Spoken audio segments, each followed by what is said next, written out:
Yo, yo, yo, yo, yo, what's going on? What's going on? Welcome to another episode of Empire Jeff TV. I am your host, Empire Jeff, coming to you on a Saturday night, man, from Los Angeles, California. I hope everyone had a good weekend, having a good weekend, had a great Saturday tonight, man, and enjoyed this basketball game tonight between the Oklahoma City Thunder and the Dallas Mavericks in Game 6, in which the Dallas Mavericks advanced to the Western Conference Finals, knocking off the number 1 seed OKC. Okay, see you later, man. They send them back to Oklahoma with an L. What a performance by the Dallas Mavericks, coming back from 17 down in that game in the second half, and came back pretty much all the way back and let it slip away again. And then Dallas just kept chipping away, and pulled it off in the end, man. There was some craziness there at the end. So the referees got a little crazy there on some things that could have really cost the Mavericks that game. And SGA had a very costly foul. Just a lot of things that in that final 2.5 minutes or so, they really could have swung the momentum either way in that game. And Dallas escapes with the win. And like I said, they go on to the Western Conference Finals here. But SGA, man, 36 points, 14 of 25, man. My guy took 25 shots, 4 or 5 from 3, 80% from 3, 56% overall with 8 assists, man. He got off to a slow start in that third quarter and let the Mavericks kind of get back in that game. Then he hit him with like 7 straight points and created a little bit more separation. But then Kyrie was getting dummy in that third quarter in that second half. And then Luka, hit a couple of shots there. And Luka was trusting his teammates, man, kicking it out. Guys were making shots. Derek Lively, who had a bunch of like over the back and just really bad fouls, figured some things out, started getting some rebounds and some and ones. And a lot of guys just chipping in there, man. But there was a lot of things to go over in this game because there was, like I said, there was some questionable refereeing, there was some questionable coaching, and like I said, it could have gone either way. We could have been looking at a third series for a Game 7, but we got 2 Game 7s tomorrow. We're gonna talk about that.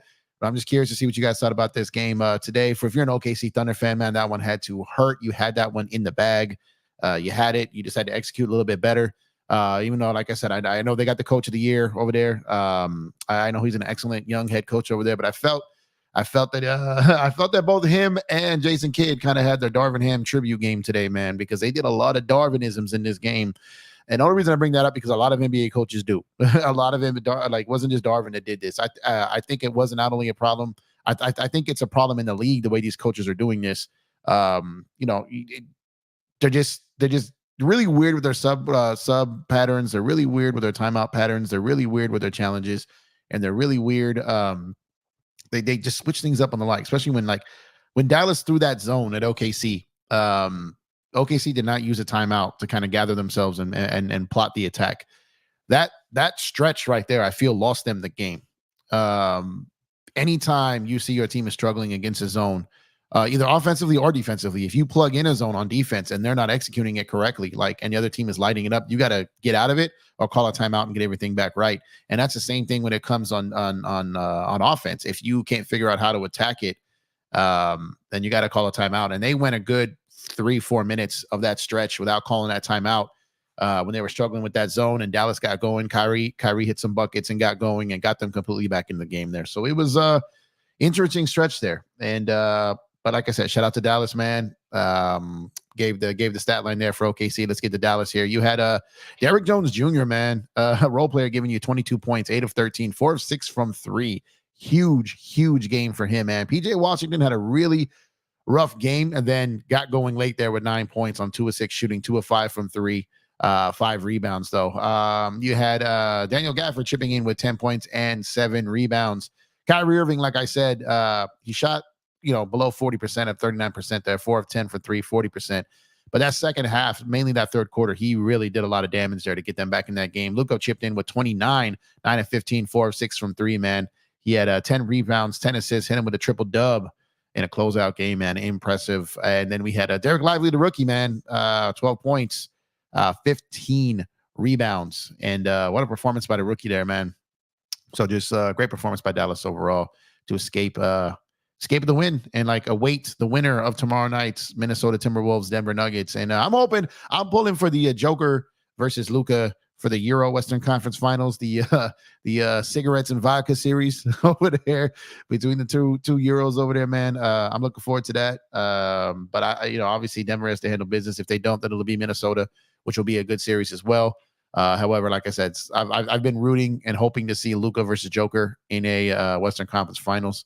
I want to see Luka continue to play on the brightest stage, and the next step would be winning this next round and getting to the NBA Finals. So shout out to my guys over at We Talk Mavs, Rel and King over there, man. I'm sure they're living it up tonight, enjoying it, having a ball, celebrating their team getting to the Western Conference Finals. I remember what that feels like, man. Just a year ago, I remember what that feels like. We went out in round one, so that definitely sucks. But shout out to those teams who are still in it, and can't wait for tomorrow's games, man. 2 Game 7s. We get a Game 7 in the Garden in New York City for the first time, I think, since 95.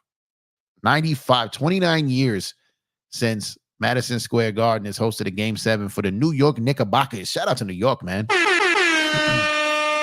It's gonna be a madhouse in there tomorrow, man. 12:30 Pacific, I believe, man. 3:30 Eastern.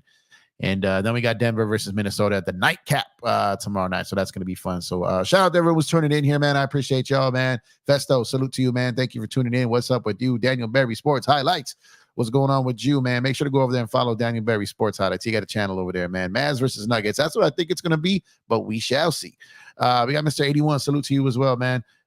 Genie failed us not getting Kyrie. That wasn't on Genie, man. Joe Tsai was not sending him to Kyrie's destination. Like, the Lakers had no chance of getting Kyrie, y'all. Y'all got to let that go. Wasn't going to happen. Hanson, what's up with you, man? Thank you for tuning in. Appreciate you. LA Ballin 2408. Salute to you, my guy. Thank you for tuning in. Nathaniel Crenshaw, what's going on, my guy? Hey, Empire Jeff, what do you have and want? Who do you have and want to win the NBA Finals? As far as want, I don't have a want. I guess I'm sending well wishes to my guys over at We Talk Mavs. Go get it. You know what I mean? But as far as like want for them, I want it for them. But at the same time, I'm not really rooting for anyone. Who I think is going to win it all, I still think it's Denver. So as far as who I think wins it, I think it's Denver. But Minnesota's giving them all they can handle right now, and wouldn't shock me if Minnesota wins tomorrow. But I do have Denver winning tomorrow, obviously. So I had Dallas beating OKC. I had Denver beating Minnesota. I have New York beating Indiana. I had obviously Boston winning their round. So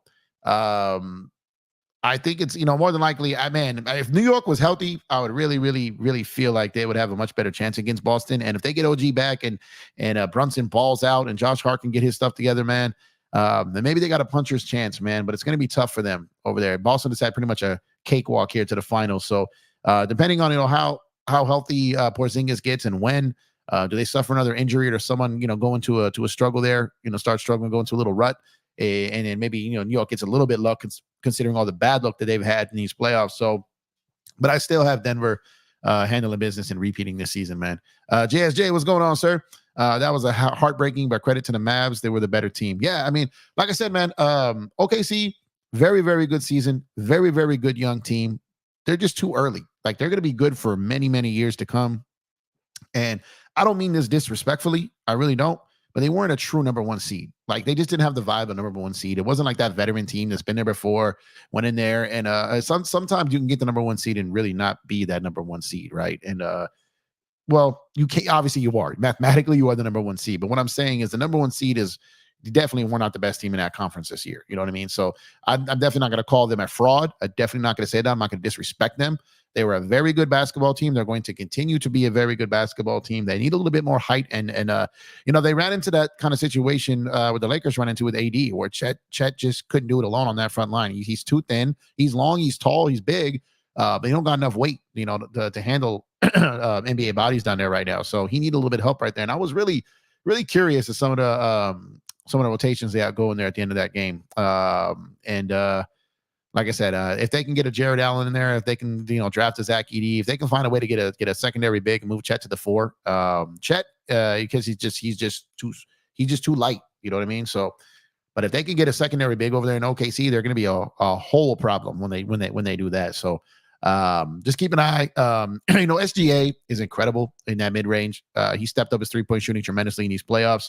He's an incredible shot creator. But the problem with SGA is he's kind of just like precise and precision. He's looking for that midi. And if you take that away, like if you really get into him and the refs let you get into him and kind of close out and keep that hand in his face, Austin Reeves was able to cause him some trouble at the end of games. And even and Spencer did when he blocked a shot on him at the end of games, because when you crowd him on that midi, he needs some counters. He needs to be able to be a little bit better with the basketball to get to other spots. He needs to create other spots. And kind of like what I've said about Ingram, if he can't get to his spots, he kind of falls apart. SGA is not to that level as far as that bad when it comes to not getting to his spot, but he needs more counters. He needs to be able to get more things going, maybe a little bit more creatively coaching there, and probably a secondary shot creator out there to maybe help him get going. So be interested to see what OKC does in the offseason to help, build around there, man. Darren, what's going on? He said Mavs Wolves. Interesting. Okay, we will see, man. My Court King's brother, Chris the Graphic God, what's going on, sir? He said hit those likes. Definitely hit those likes, man. Drop a like on the video. Subscribe to the channel if you have not done so already. Appreciate you, brother. Thank you for tuning in. I know you enjoyed that game, man. Hanson said, I like the T-Wolves to win it all at this point. Ooh, okay, that's a bold one. That's a bold one. If they get past Denver, maybe they could. I think anyone that beats Denver, everyone was saying, like, if the Lakers beat Denver, they can go all the way and win it. So you got to say, if Minnesota can beat Denver, you got to give them a shot. You got to give them the shot. If they beat the champs, you got to give them a shot, man. Ron's, what's going on, man? Who wins between Wolves versus Denver are the ones who will win the chip? Yeah, that's what I think. I'm with you there, man. Gideon, what's going on, man? Mavs were down 17. Actually, PJ, Luka, Jones, Lively were big down the stretch. Yeah, so I said came back from 17 down, man. Salute to you as well. JSJ says the 2021 Jazz were frauds first seed. Yeah, there are teams that you just know that like it's just like last year when the Lakers drew Memphis at the number 2 seed. We just knew, okay, yeah, that's no problem. But OKC, there was no guarantee that you were gonna be able to beat them in the first round if you drew them. But you knew it was gonna be a lighter task than facing the Denver Nuggets. But I'm telling you, they're going to be good for a long time, and they're going to get better. And they're going to be a problem for a while. Trust me. Hanson said, Jeff, what did you think of Draymond Green trashing Rudy Gobert on TNT? If you saw that, yeah, Draymond comes from weird perspectives, man.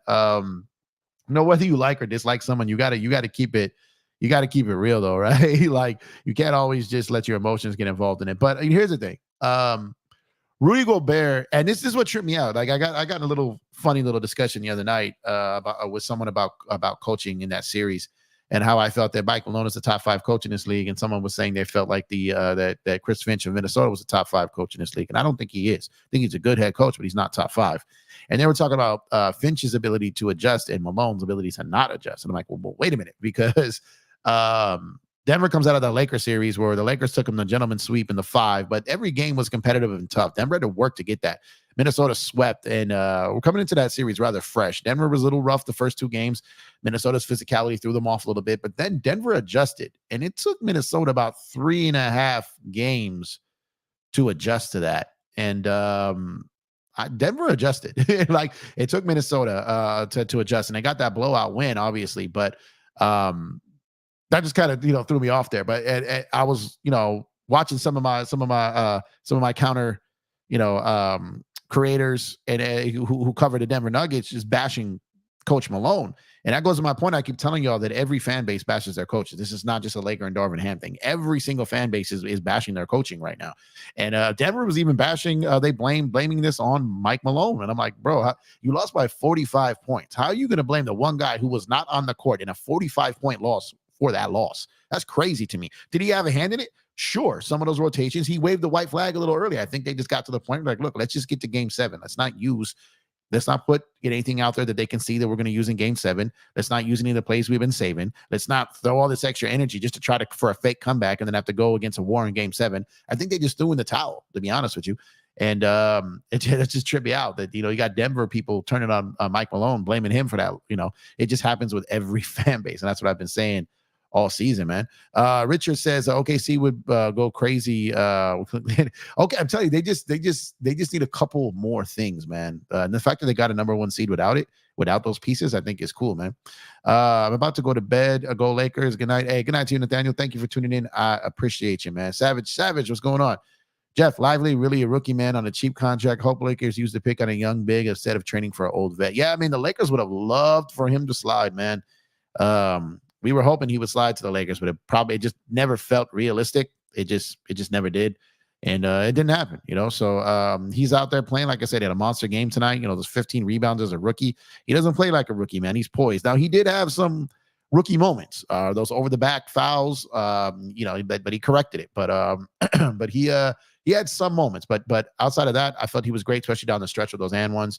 And just the pressure he was applying on the offensive glass. And the referees missed that play, man. And that could have really changed this game and that series. That play where the ball went out of bounds after hitting the bottom of the backboard and going out, and they immediately gave it to OKC, and Dallas was going crazy, like no, like everyone on Dallas saw what it was, and then they didn't even get the challenge out or nothing. It ended up being OKC's ball, and they ended up taking the three, and they missed it. Had they made that three there, oh my God, that would have been crazy. And then when Dallas goes up 4 and SGA comes out and hits that three and brings it back within 1. And then they come back and they take the lead on that foul where PJ Washington knocked over Dort, and got that one free throw and they got the ball in bounds like that. There was a lot of different plays at the end of that game that could have really swung that game a totally different direction, man. And that would have had people going crazy. Because that was definitely a missed call there. Gideon says Thunder had a magical season. They just need rebounders and a true point guard. Yep, this is facts. African Gamer, what's up, my guy? Thank you for tuning in. Appreciate you, man. Superman said, "What's up, Jeff? What's going on? What's going on? Thank you for tuning in, man. Appreciate you. Appreciate you for tuning in. Leave a like on the video. Absolutely, man. I know it's Saturday night. I know a lot of people got stuff going on right now. So appreciate you tuning in, man. African Gamer says, do you honestly believe Gobert is a good defender? So Gobert is an excellent defender, but you have to use him right. Gobert is not that guy you want the primary guy on Joker. He's the guy you want roaming, kind of playing free safety, being able to be chased down blocks and being able to roam, baseline to baseline over there. He's not good when you get him up and get him involved in switches and bring him out above the 3-point line. He's not good there. He's very good at what he does when he's playing alongside Cat. So when you have Cat on Joker and then you have Gobert roaming, that's when he's at his best right there. But when you have him body to body, chest to chest with Joker, and then or they get involved in a switch, they seek him out, and Jamal Murray or KCP or someone else pulls him out to the 3-point line, he can't do what AD can do in those situations. So he's a very good defender, but he can't guard and switch on 5 positions like someone like AD can. But he is definitely a good defender. I don't believe he should have won Defensive Player of the Year, but people saying that he's a trash defender or he can't defend, I disagree with that. He's not being used right in moments in this series defensively. So, like I said, if you noticed, when Denver went on that huge run, it's when they put Cat on him and then took Gobert off of him and let him get back to the position I just talked about. And then Minnesota went on like a 20-0 run. And there's much better when you have Nas or Cat on Joker and letting Gobert roam. Nicole Me, what's up? Thank you for tuning in. I appreciate you. Thank you for tuning in. Make sure you go over to Nicole Me rolled over there. Subscribe to the channel, man. One of the best basketball minds out here in these YouTube streets, man. She's incredible. So make sure you go check out Nicole Me. Thank you for tuning in. I appreciate you. Curious to hear your thoughts on tonight's game, man. It was a good one. Definitely a good one. Let's see. Superman says, Rudy is definitely a good defender. He's definitely a good defender. Gideon says, this Western Conference Finals run kind of justifies Mavs not giving JB the money. Mavs made the Western Conference Final with Brunson, and they just without him. Well, what's funny is he was leaving regardless. I'm telling you, he was leaving regardless.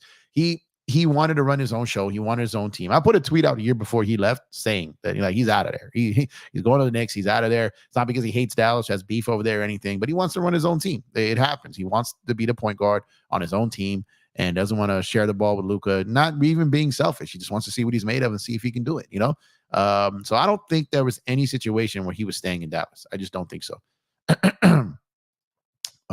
No, I get what you mean. Micah, what's going on, sir? Salute to you. Thank you for tuning in. I appreciate you. Savage says, Jeff, watching Edie, I think he might bully a lot of centers in the NBA, but a high bust rate, really a big gamble. Every draft pick I feel in this draft is a gamble because why the star level player in this draft is lacking, right? That's what I'm calling it, a weak draft from a star perspective. However, you can get some really, really good long-term role players in this draft if you do your homework. So Edie maybe even being one of them. If you're looking at Edie to be a star, then you might be you might be let down. But if you go into this, if you're someone like the Lakers, if you're someone like the Spurs, if you're someone like OKC, Minnesota, Utah, These up and coming teams, even the Knicks. If you're one of these teams and you're thinking like, if I could get like a really strong 10-year role player, then I've done well for myself. And I think there's going to be a lot of guys like that in this draft. And just like the 2013 draft, which was labeled a weak draft, which was the Giannis draft, there was a lot of very good role players that have had long, great careers in this league. Not superstar, not even really star players, but very, very, very good role players that has helped guys win championships. And I think you can find those in every draft, including this draft. Rons, what's going on, sir? Empire Jeff, what do you think about DeMar DeRozan? Should the Lakers sign him? I heard on a podcast he's open with it. He's negotiating through the media is all he's really doing. Lakers can't sign him. It would have to be a sign-in trade. The Lakers, as currently constructed, only have the $5 million taxpayer mid-level right now. That's not going to be enough to get DeMar DeRozan. If he wants to get moved there and maybe you swap like a D'Lo for a DeRozan thing, if that's what they're looking at, and you're trying to do like a double sign and trade, but there's a lot of things that have to get to that to happen. The Lakers have to maneuver to get below certain levels of things. And it's just, I don't know if you go through all those gymnastics for someone like DeMar DeRozan.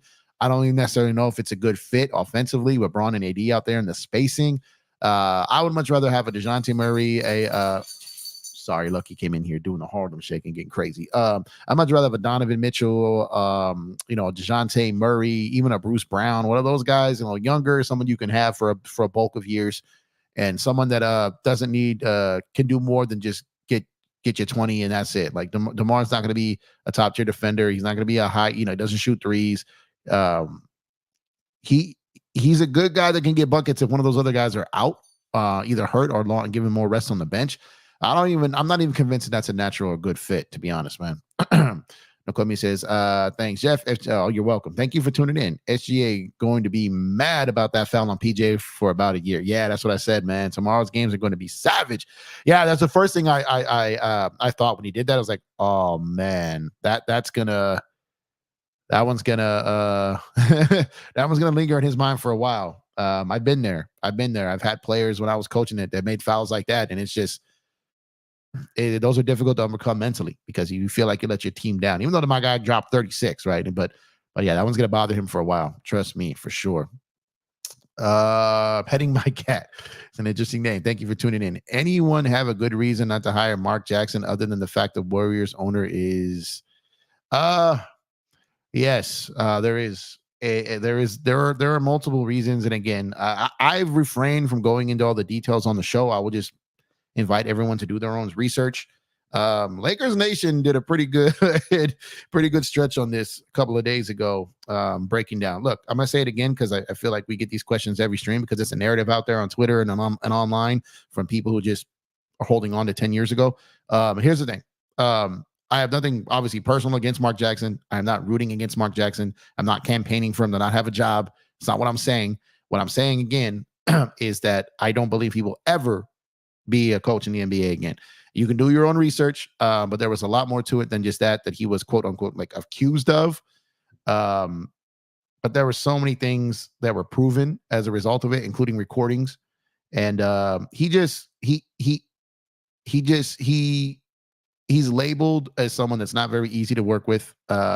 This came up in his playing career as well.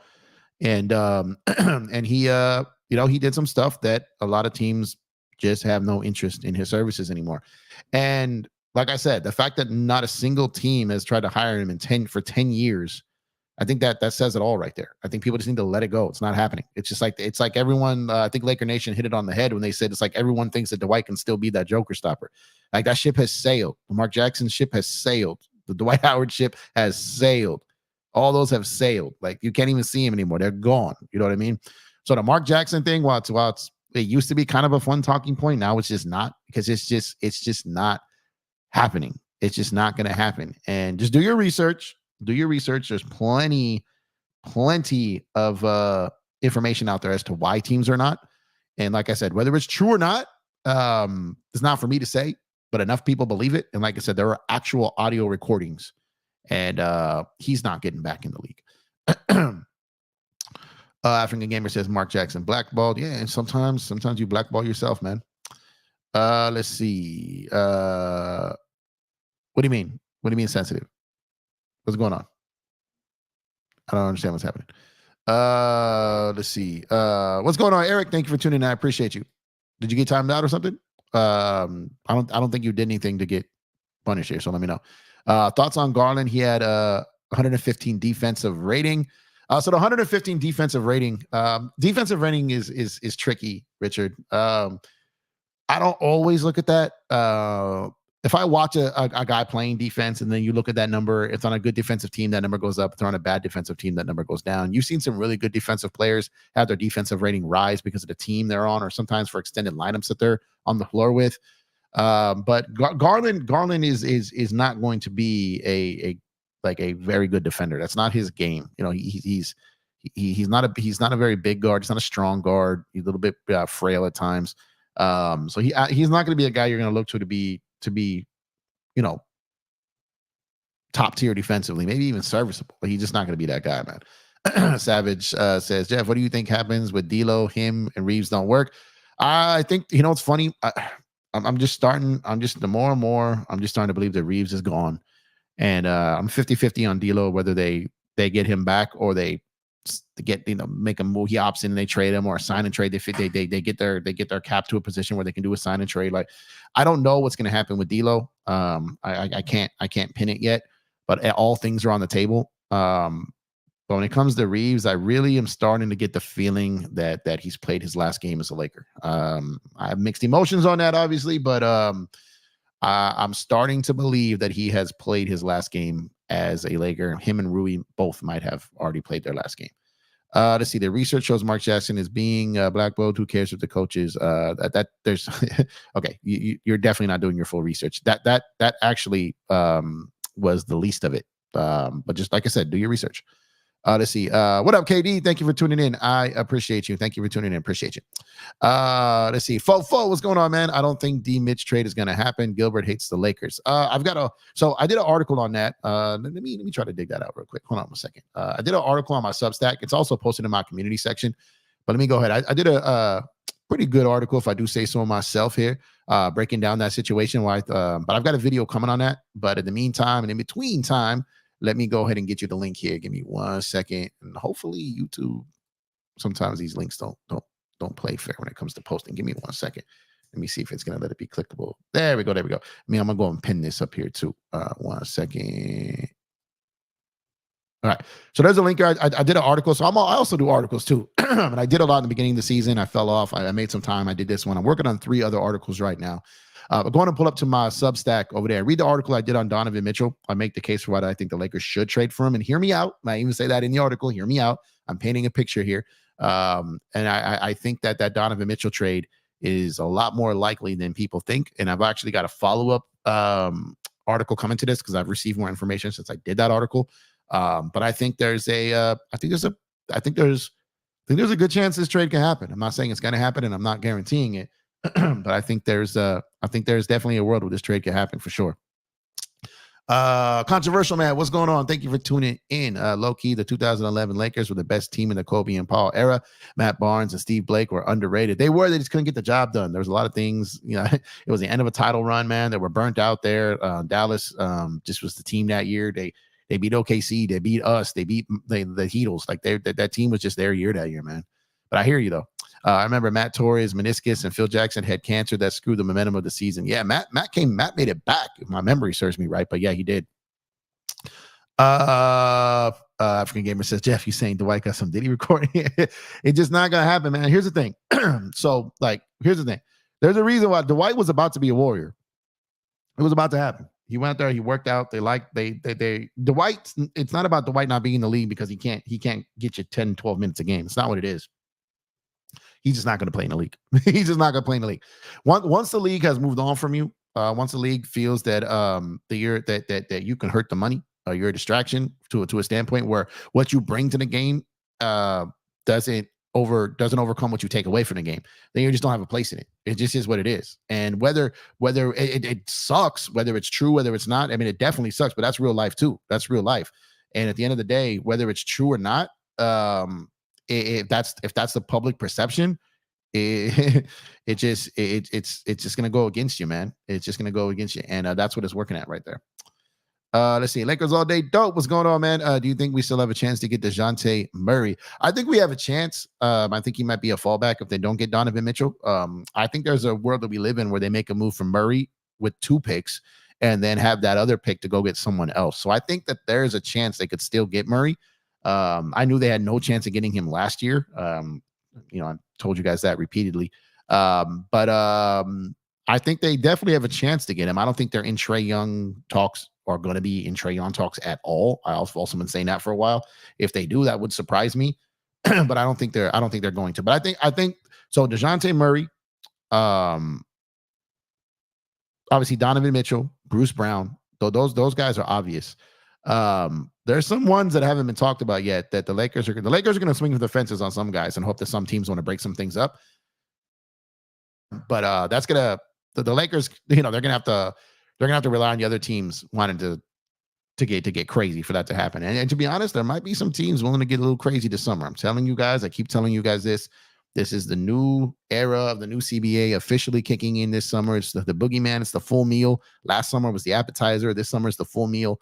And some teams may look to just clear their books. And if they do, the Lakers will have a chance to do some things here, man. Cleveland Cavaliers fans really seem eager to trade Darius Garland this summer. Yeah, I mean, he hasn't progressed to the level that they wanted to. Mobley hadn't either, but I feel like Mobley had a really good final game against Boston, to enough to maybe ease their minds a little bit there. To be honest with you, man, I see a world where Garland and Mitchell could be out of Cleveland. Keep your eye on Brandon Ingram for Cleveland. Keep an eye on him there. There's a natural trade partner there to swap Garland for Ingram. So just keep an eye on those two right there. Queen, what's going on? Thank you for tuning in. I appreciate you, man. Murray and Allen, nice for us. Yeah, so Allen, so I'm saying. So that Allen, Allen and OKC would be great. Allen alongside AD would be great. So the Lakers are going to have a ton of talks, ton of opportunities this summer. The Lakers are going to be in conversations all over the league. They've got 3 picks that a lot of teams are going to want. They've got movable money in Austin and Rui. And even Gabe, I'm telling you right now, even Gabe is a contract that people aren't going to hate. There's only 2 years left on that at about $12 million a year. So the Lakers have chances here to do some things. Now, I don't believe, and I hope they don't. I don't believe that they will move Vando, and I don't think they should move Vando. What that guy makes and what he can bring to a team, I feel like I feel like there's 3 guys that are off limits, and that's Braun, AD, and Vando. And I know Vando is not a superstar. He's not a star. He's not a guy that's typically held off limits. But for this team, you can't replace him no matter what you do.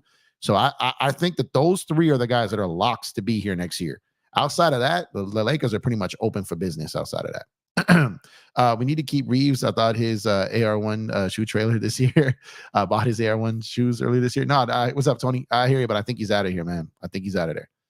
I really dislike these Trae and Garland rumors to Lakers when it comes to Mitchell. Just doubt they can outbid the Heat or Nets. Also close friends with Mikal and Bam.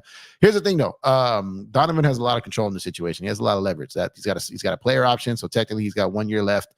He can create a lot of influence here. Secondly, if Brooklyn isn't including Mikal Bridges in trade talks, I don't see how they get him, right? And I'm telling you, teams value these Lakers picks. Miami Heat picks, they don't have a ton of them. They're not great. They don't really have like great contracts or players that I think would really interest Cleveland. So I don't think he ends up there. Also bring back Dwight and draft Edie. Yeah, Dwight's not going to be back. Jeff, me here. How's Lucky doing it? How about them Dodgers? Yeah, Lucky's doing great, man. He was just causing a stir up here a minute ago, but he's doing great. Had himself a great day today, man. Threw him on my IG story tonight, man. My guy was rocking some sunglasses and his little couch over there. I'm like, who does this guy think he is, man? This guy just every day Lucky feels he's on vacation, man. What do I sign up for that life, man? It's crazy. Lakers all day says, I don't think Mitchell will be a Laker because they will ask for everything. I think Mitchell has everything in. He wants the Cavs as his team. I mean, they're going to want everything. They're going to want the 3 picks. The Lakers will give it. So I don't see a move out there that tops the Lakers offer. I don't. So I think Vegas now has the Lakers as the favorite to get him too. So they believe that if he is moved, that it's going to go there. I don't believe that he wants to stay in Cleveland long term. I just don't believe it.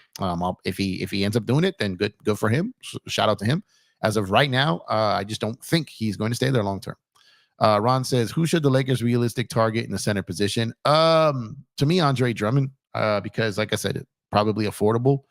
Outside of that, maybe they can get a guy in a trade in some of these deals that move. If D'Lo, Rui, Reeves, if these guys get moving out there. Obviously, you had Christian Wood already opt in. What happens if Jackson Hayes and Cam Reddish opt in, right? So I don't think all three of those guys are coming back. So that could be added money to moving out to try to get you another center with someone like a Gabe Vincent in a deal. So I don't know yet, because like I said, we have to wait to see where the dust settles. We have to see what teams draft who. It's way too early to make predictions on who they're going to get, because we don't know for sure who's fully available and who's not yet. We need a center before a guard. We have a center. We need another big. Let's see. Tony says, what happened at the end? Didn't Shea block the ball? Missed what happened with the challenge? How did Dallas still get foul shots? No, he fouled PJ Washington from the corner. Clear foul. And it was a horrible challenge because it was an obvious foul, and they couldn't call a timeout to advance the ball. That's what I'm saying. There was just a lot of bad coaching in the second half of this game. I love Reeves, but sadly, we'll almost have to give him to get Mitchell. Yeah, we have to give him up too. We're not going to get a Murray. We're not going to get a Mitchell. We're not going to get any of these guys without including Reeves. It's not going to happen. That's who the guys want. TT, I mean, he's a cool like 9th, 10th guy on a bench. He's not a game changer. Let's see. If I'm Laurie, I'm leaving Utah. Well, they're probably going to offer him that extension, that big money. So, I don't know. Laurie seems like a guy that wouldn't mind being in Utah. You know what I mean? I don't know why. It just feels like that. I think they're going to start adding to that team now. And I don't think they're going to start tanking anymore. Nakomi says, I made my peace with D'Lo, Rui, and AR going. It's time for the Lakers to look to the post-Bron era. Yep, facts, Nakomi. That's where I'm at now. That's what I'm saying. Like, I think it's getting to a point where, like, I've kind of reached that point now where I'm like, yeah, Reeves, Rui, D'Lo. A lot of these guys are the guys that that we enjoyed watching, even though they frustrated us. I think most of those guys are going to be gone. But sad that thing turned out the way that it did. I feel this team could have won with better coaching and more effort. Coaching, yeah, like if they had better coaching, if they had better leadership, if they had better execution, if they had better 2-man game, LeBron and AD, which is on those two. Like I said, which I've said for the whole season is I blame everybody involved, like from the top all the way down to the bottom. Darvin's going to wear it for everyone, but eventually once Darvin's out the building, then you realize there's still a lot of issues there, and there still are, and we can't blame him anymore because he's gone. So now it comes down to, okay, now we've got to figure this out. Is Bron and AD going to play a better 2-man game? Is there a head coach that's going to come in that's going to push that, and are they going to follow that? Like injuries, there's constant injuries going on here. Like, are they going to pay for a sufficient coaching staff? Like, there are so many things that this Laker team has to get right. And one of those things was getting rid of Darvin. And now that they've done that, now they're not out of the woods yet. They still have a lot of things to fix. I can low-key see Miami and LA getting either Garland or Mitchell. I don't think the Lakers have any interest in Garland whatsoever. I just don't. Mitchell, absolutely. Garland, I don't think they have a lot of interest. And I'm not convinced there's a ton of interest in him around the league. But like I said, I could see a swap for him and Ingram making some sense for both teams there. I would definitely keep an eye on that. I've also heard that Washington is very interested in Ingram. So keep an eye on that as well. Murray trade also feels unlikely. To be honest, Pelicans were really interested in Murray at the deadline, and Ingram makes a lot of sense if Hawks don't trade Trey. Yeah, that's a good one too, Savage. But I do believe that I feel that for some reason, I've heard that they have a little bit more interest in Garland right now than Murray. So we'll see if that's true. But I think that's I think that's kind of higher up the list right now for them. But with AD and Allen, yeah. Well, I mean, he's a big. That's what I'm saying. Like, he's a big that can block shots, get rebounds, and that's always going to be the thing. Controversial for everyone who wants that secondary big is you can't have, and that's kind of to my point of what I'm saying. I'm saying someone like Allen would be good, like next to AD. But what I'm saying is, if you're going to go and get that secondary big, it almost can't be that $20 million guy, because you're going to have all that money tied into another big when AD is your main big, and that guy isn't going to play, starter minutes. It's just not going to happen, because at the end of the game, when you go to your death lineup and your starting lineup, more than likely, it's going to be AD. You have to start the game with AD and end the game with AD at the 5. Like, what you need is relief for AD at the 5. AD is a 5 in this league. Sabonis is a 5 in these league. A lot of these guys are 5s in the league that are typically 4s before, but in today's league, they're a 5. They're a 5. And it always kills me how you got so many people out there preaching how it's positionless basketball, but then they complain about 88 to 5. It just kills me. Like, I don't get it. Patrick says, hey, Jeff, what's up? What's going on, Patrick? Thank you for tuning in. I appreciate you. Cheering for my Minneapolis Lakers to win Game 7 against the Nuggets. Oh, my God. Off limits, disagree. AD, Bron, Vando, Reeves, Max, off limits. I think it's just AD, Bron, and Vando. Reeves out of there. Max is a restricted free agent. So I believe they bring him back. But I think that Reeves is definitely out of there because they can't get better without moving him. They just can't. LeBron 23, what's going on, man? I hope Lakers can get Lauri Markkanen, Luka Garza, Alex Caruso, and Andre Drummond. Man, that's a pretty deep wish list there. I don't believe they'll get Markkanen. I don't think he's a guy you give up 3 picks for this team. Like I said, I don't think so. So I don't think the Lakers are getting him. Caruso, potentially, like I said, if you could maybe potentially like imagine your backcourt being Murray and Caruso. Now, that would be nice. That would be nice. So instead of maybe giving up 3 picks for Donovan Mitchell, maybe you can give up all those picks and you can get a DeJounte Murray and an Alex Caruso. Now, that'd be a backcourt I can get behind, right? Because you've got the 3-point shooting, you're going to miss D'Lo's shooting, right? So you're going to have to get shooting in other places. But now you have 2 guys who can defend. You have 2, Caruso is capable of taking and making threes. Murray is capable of taking and making threes, but he's going to have to step up. And that would be a very interesting backcourt. So yeah, Caruso and Drummond, if you can get Drummond at like that mid-level, that $5 million mid-level, if you could come out of this with Caruso and Drummond, that would be fantastic, man. You think the Clips will run it back? I think there's a legitimate chance that Paul George could dip. They have yet to offer him a max contract extension, and I believe if they do not offer him one, that he could go. Philly may offer him a max. Orlando, I don't know if that makes sense for him to go there. But if they offer him a max and that team made the playoffs, maybe if he's going for a max, then there's only a couple of teams that can offer him that, and that's Philly, Detroit, Orlando. Orlando would have to do a couple of things to get to that. But like I said, OKC can get a little crazy and do some things to try to get him back too. But I don't think they go that route. But like I said, I think the Clippers, obviously they've already extended Kawhi. I think they bring back Harden because I don't think there's going to be a major market for him. But Paul George is 50-50. I think there is a legitimate chance that he does not come back unless they offer him a max in the end there. Kind of like, okay, he's going to leave. Let's just offer it now. But we'll see. That's going to be interesting how that plays out. But keep your eyes on Philly for Paul George, man. He has a legitimate shot to go there. I wish we can have Reeves Caruso backcourt. That would be a crazy combination. That would be a crazy combination. Like I said, I just really feel that Reeves is out of there now. I just got a feeling, man. A lot of people do. It's not just me. It's not like I've got an intuition that no one else knows. I think that's a consensus. I think a lot of people are starting to feel that way.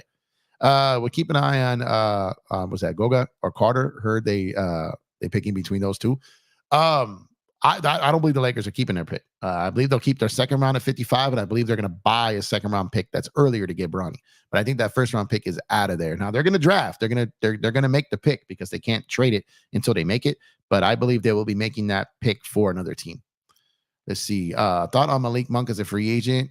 He can be back as the Lakers. No, he won't be back as the Lakers. Malik Monk, I think, is going to get. I think Malik Monk is going to make more than $60 million as a free agent. Maybe as much as 80. I mean, maybe more when you think about it. But I think Malik is definitely out of the Lakers' range. I'm not even sure the Kings are going to be able to afford to keep him. So just keep an eye on him because he's going to get paid, man. He could be a legit number 3 option on a very good team. So I think there is a chance that he gets crazy paid, and the Lakers don't have the ability to get him. So no, I think he is definitely going to get paid, and the Lakers don't have the cash to get him, unfortunately. Just like they didn't have the cash to sign him when he left last time. A lot of people say, they didn't keep Malik Monk. They didn't have a chance to keep Malik Monk. They couldn't offer him the money that Sacramento got him. Remember, he came to the Lakers on a minimum. They knew that they probably weren't going to be able to keep him after that. They didn't have the money to be able to offer him what Sacramento did, and he was out of there, and that's what happened. So it's just mathematics at that point. Let's see. Controversial says, do you think the Lakers made a mistake running it back last season? You know what? I'm not gonna be a hypocrite because I was really I know a lot of people switch up on these YouTube streets, but I don't. I was excited with the moves, so I can't fake the funk on this, man. At the time, in hindsight, I could say maybe they made a mistake. I could say that, but in saying that, I gotta admit I was wrong too, because I like the moves. Obviously, I like them. I love them extending Vando. I still do. I like the Gabe Vincent signing. I like the Torian Prince signing. Believe it or not, I was less excited about Christian Wood than a lot of people. Then I kind of came around to it. But outside of that, I had wished and hoped that they would have got something for Bamba and Beasley. Like, I would have hoped that they could have. I would have liked them to pick up one of their options and trade them for someone.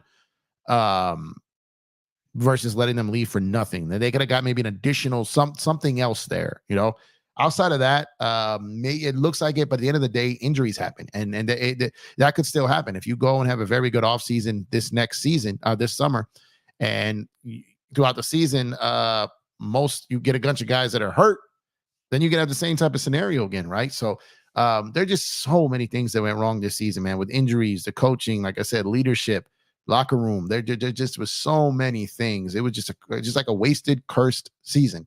And we just got to get past that. And the problem is, the reality is, and this is no shade, the reality is that as long as it's the Bron AD duo moving forward, I'm not convinced there's a move out there that makes us a contender.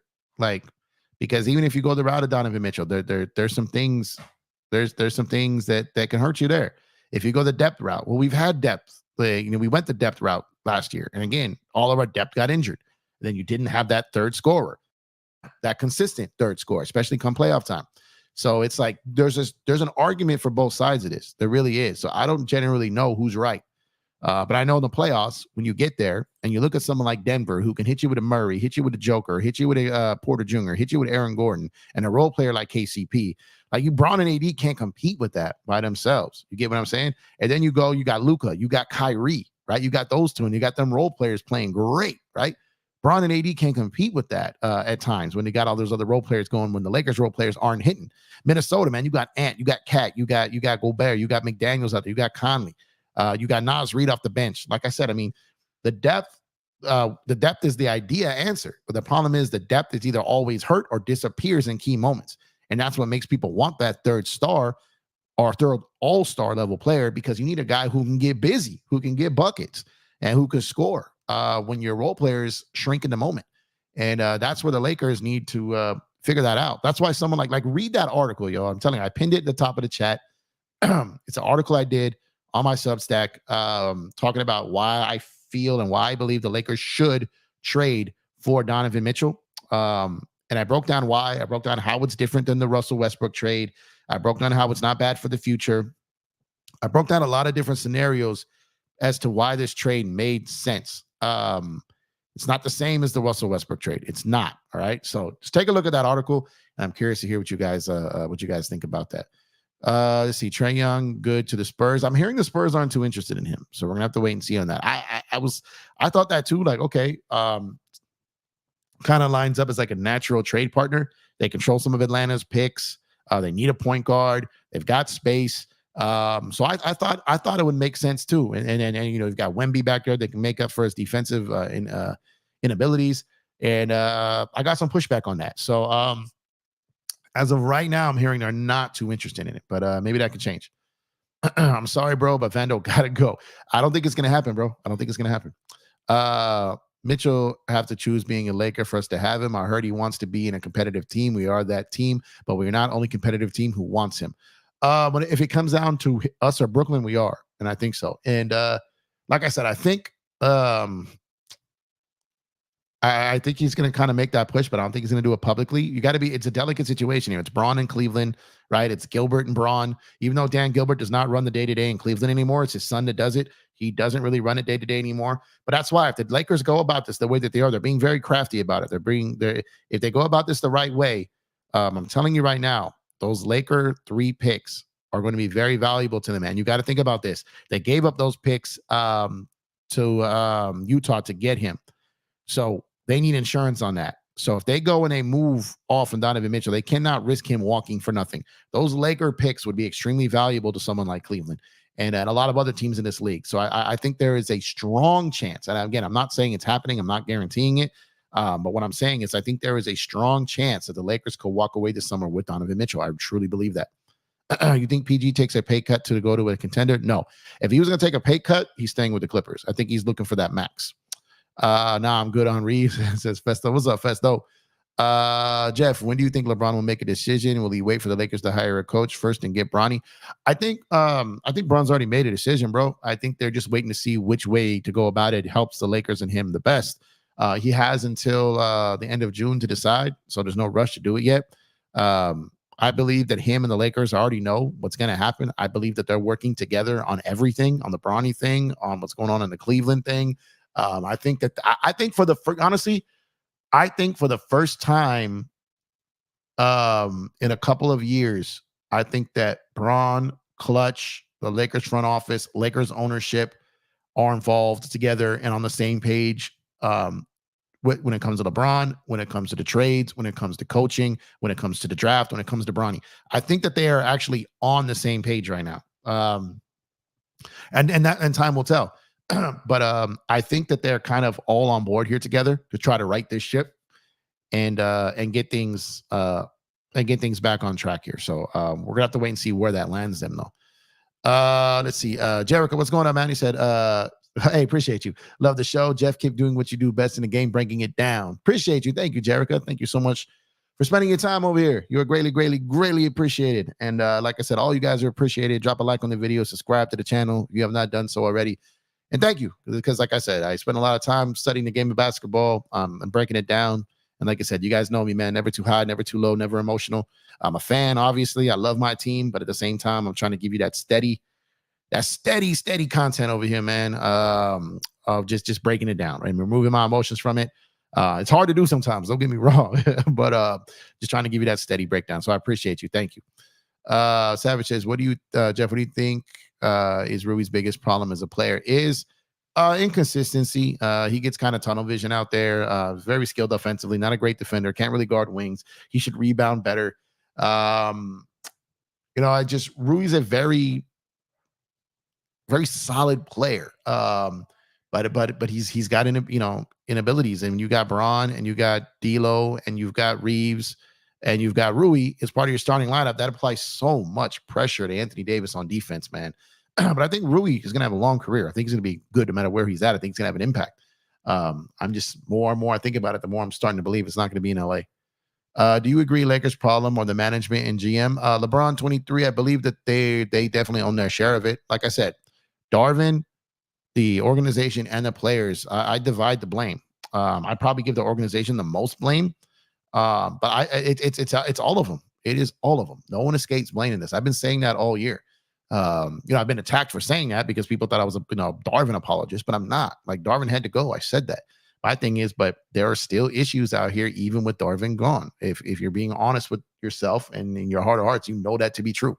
And this organization has to stop doing things the way that they do it. They only really stick to things that they know. Like, they're scared to get out of their comfort zone. Only people that has previously worked for them or recommended by one of their greats or someone it's almost like they have this circle of trust and they just don't trust anybody outside of it. And that's why I really liked of them going, not interviewing anyone they've interviewed before in this coaching process. I love that. And I hope that's true. And I hope that ends up, whatever it ends up being. I still think it's going to be JJ. I did a whole video, my last video. Make sure to check that out. Breaking down why I think it's going to be JJ and why I'm really not tripping on it if it is, just for the simple fact that I don't like any of the other candidates. And I think that they're all as risky as JJ, but I think he has a chance to be a star more than the others do. And he could burn out. It could be absolutely horrible. I understand that. But I think the unknown gives him a little something that the others don't have. And if he could be your next Spo, your Steve Kerr, type of guy, I'm not saying he's gonna be, but if he could, and you pass on it, all those other guys had to be given a chance, right, to become it. Phil Jackson, assistant, Popovich, an assistant, Pat Riley, an assistant, a broadcaster, all this. Like, if someone was like, we don't have experience, we're not hiring you, then these NBA legendary head coaches never would have became what they were. And in the course of history would have been changed forever. Let's see. Go Lakers. Absolutely, Jericho. Thank you. I think we can keep up with these teams if we get DeJounte Murray or Mitchell. I think we could keep up, but I'm saying but what I'm saying is I don't think it makes us like the favorite. You know what I mean? I think it's still going to be tough. I think you still got to hope that Bron and AD stay healthy. Bron is going to be 40. AD just played 70 something games. Is he going to hold up next year? Mitchell and Murray both have injury concerns as well. That's what I mean by it. Like I said, so if you don't have the depth and you got 3 guys that are known to have injury histories, then you got to be worrisome of that. Vando needs to develop a 3-ball begging. Well, that's the thing, Savage. Like if you watched, I'm making sure I'm not okay. Lucky. If you watch the games, like the I would say maybe 7-8 games leading up prior to his injury in Boston, and the pinnacle was that Boston game. Vando was turning such a corner, man. He was hitting shots. He was being great in the dunker spot. He was rolling to the rim. He was catching lobs. He was making passes out of the dunker spot and lockdown defense. He was finding his groove, and that's the Vando we had been looking for. And then he got hurt. And if we get anywhere close to that Vando back, then I'm going to be very, very thrilled. Our role players are mostly one-way players. Either they can score or just defend. We need two-way players to compete, in my opinion. That's a good take, Ron. I agree with you. Jeff, me here. So is Austin not an untouchable anymore? I feel like Christie and him can be like a duo. You dig what I'm saying? I dig what you're saying, but I don't think he's untouchable anymore. Here's the thing. I don't think they're looking. I don't think they're like, hey, someone come get him. Like, I don't think that's what it is.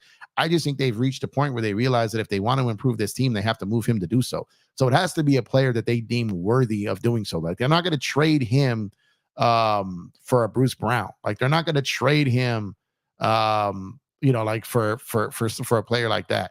I believe that they would move him for a Murray at this point. I believe that they would move him for a Donovan Mitchell. Well, let me backtrack that. I think they would consider moving him for Murray. I think they would absolutely move him for a Donovan Mitchell, or if another star player became available that they deemed that they wanted to go after. But like I said, they're not actively like saying, "Hey, we want to move this guy. Like, make your best offer, come get him." That's not what they're doing. But I think the Lakers are finally facing the reality of the fact that if they want to improve this basketball team, and if they want to have a chance to actually compete and to go deeper in the playoffs and actually finish at maybe a top 4 seed, then the writing is on the wall that Austin is probably going to have to go, because that's going to be the guy that other teams want. And that's just a fact. Yeah, that's what I'm saying. That I'm telling you, controversial. I believe there is a world that we live in where both Garland and Mitchell are gone from the Cavs this summer. And Ingram and Reeves are very, very possible, bro. Very possible. I've been telling people this. It's very possible. I think allowing D'Lo to walk out is a step back. We need to sign and keep him and a sign and trade him. I heard a single trade will complicate our sign and trade would complicate our salary cap. We don't know yet. It depends. So here's the thing. It's not as tragic as people are completely making it out to be, but it's not great. So if he walks, then that opens up the non-taxpayer mid-level. So our mid-level goes from 5 million to about 12.5 something million, right? So what that could do is, if Toronto does not find a trade partner for Bruce Brown and they don't pick up that team option and he becomes a free agent, you could probably get Bruce Brown with that. So letting D'Lo walk to get a Bruce Brown, to pair him with a Gabe Vincent is kind of like your point guard or combo guards back there in the backcourt, off the bench, or one starting, one off the bench. I wouldn't be too mad at that. So like I said, the Lakers would have to have indication of that happening in order to do that. So if D'Lo walks, then they go from 5 million to about 12.5 million in money that they can spend. And that increases the capability of them to get a better player with their mid-level money. So if you replace D'Lo with someone that can make an impact, the only problem is really the only thing, and it's not a small thing. What you have to replace with D'Lo is just his shot, his three-point shooting. If you can get a shooter, then you can replace D'Lo, because obviously he gives you assists, he does these things, but there are guys who can get assists. But what I'm saying is, if you could get a guy primarily that can shoot, that can take and make threes, then you can replace D'Lo. But the Lakers. But here's the thing: they got to get 3-and-D wings. They've got to get a big, a point of attack defender, and got a guard that can shoot. That's really hard to do with the money that they have to spend on. It's gonna be really hard to do. Stay up. What's going on, man? Thank you for tuning in. I appreciate you. I definitely think if Rui gets in the right system, he can be special. I don't know about special, but I think he can have a long career and he could probably average 15 to 17 points a game. But I don't know about special. I don't think he's ever going to be like an all-star level player. Kyle Kuz would have helped because of his scoring. Yeah, Kuz would have been solid on this version of this team for sure. Coach James, what's going on, Chris? Thank you for tuning in, brother. I appreciate you, man. Hope you're having a good night, brother. Rui was disappointing on the Lakers. He will be better on a next team like Malik Monk, Kuz, but very inconsistent next to Braun. Yeah, because of the redundancy there. So I totally agree with you. And plus, he's just often injured. He's injured a lot. What hurt Rui's season and hurt the Lakers a lot was just that, like, when he was out, Vando was healthy, then Vando was out, and then Rui was out. Like, they were just both in and out. Rui missed a lot to start the season, and it took him a lot to get going. So I totally agree with you there. Jeff, let's say no star trade happens. What are you trying to to trade Rui and D'Lo for to help the team? Well, star, I don't think that DeJounte Murray is a star, so I still think you try to go for him. But DeJounte Murray, like I said, I still think we need more dogs on this team. And that's why I keep bringing up someone like Bruce Brown, because this team needs dogs. And so if you can't get a Donovan Mitchell, or something like that, I don't believe they're going to make a push for Brandon Ingram. But if you can't get like the Donovan Mitchell, I don't believe they're going to be heavy after Trae Young. There are some other guys that I think that will surprise you. That's going to end up in that the Lakers may make phone calls on, depending on these, what these teams do. But outside of that, then I still think DeJounte Murray is possible for them. Like I said, it's hard to tell right now. Maybe Vandal could be the next McDaniels. Yeah, maybe Vandal. Like I said, I'm telling you, if you just go back and watch those games, and I had the pleasure of going to a couple of those games and being pretty close to the action and just seeing his activity and seeing him play. And he was turning a corner, man. I'm telling y'all, man. Nakomi says, I just don't want us to get too small with Mitchell. Throw Allen in, and now we talking. Yeah, so that's what I'm saying. So too small with Mitchell, I understand it, but you have to have. That's what I'm saying. You have to have another a bigger guard out there. But just his shot making ability, and I think that people are sleeping on it. That's why I read this article, guys. I'm telling you, read my article. The guy who kills us in the playoffs the most, not just Joker, but Murray. But his battles and his ability to go back at Murray is key. And not only do we have a big, but now we have a guard who can make Murray work. And like I said, just read that article. I think I made some very good points in there. We got here.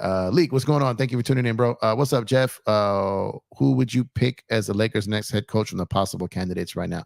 My preference would probably be Adelman Jr., even though he's an assistant. I think he might be the best capable one of all the assistants.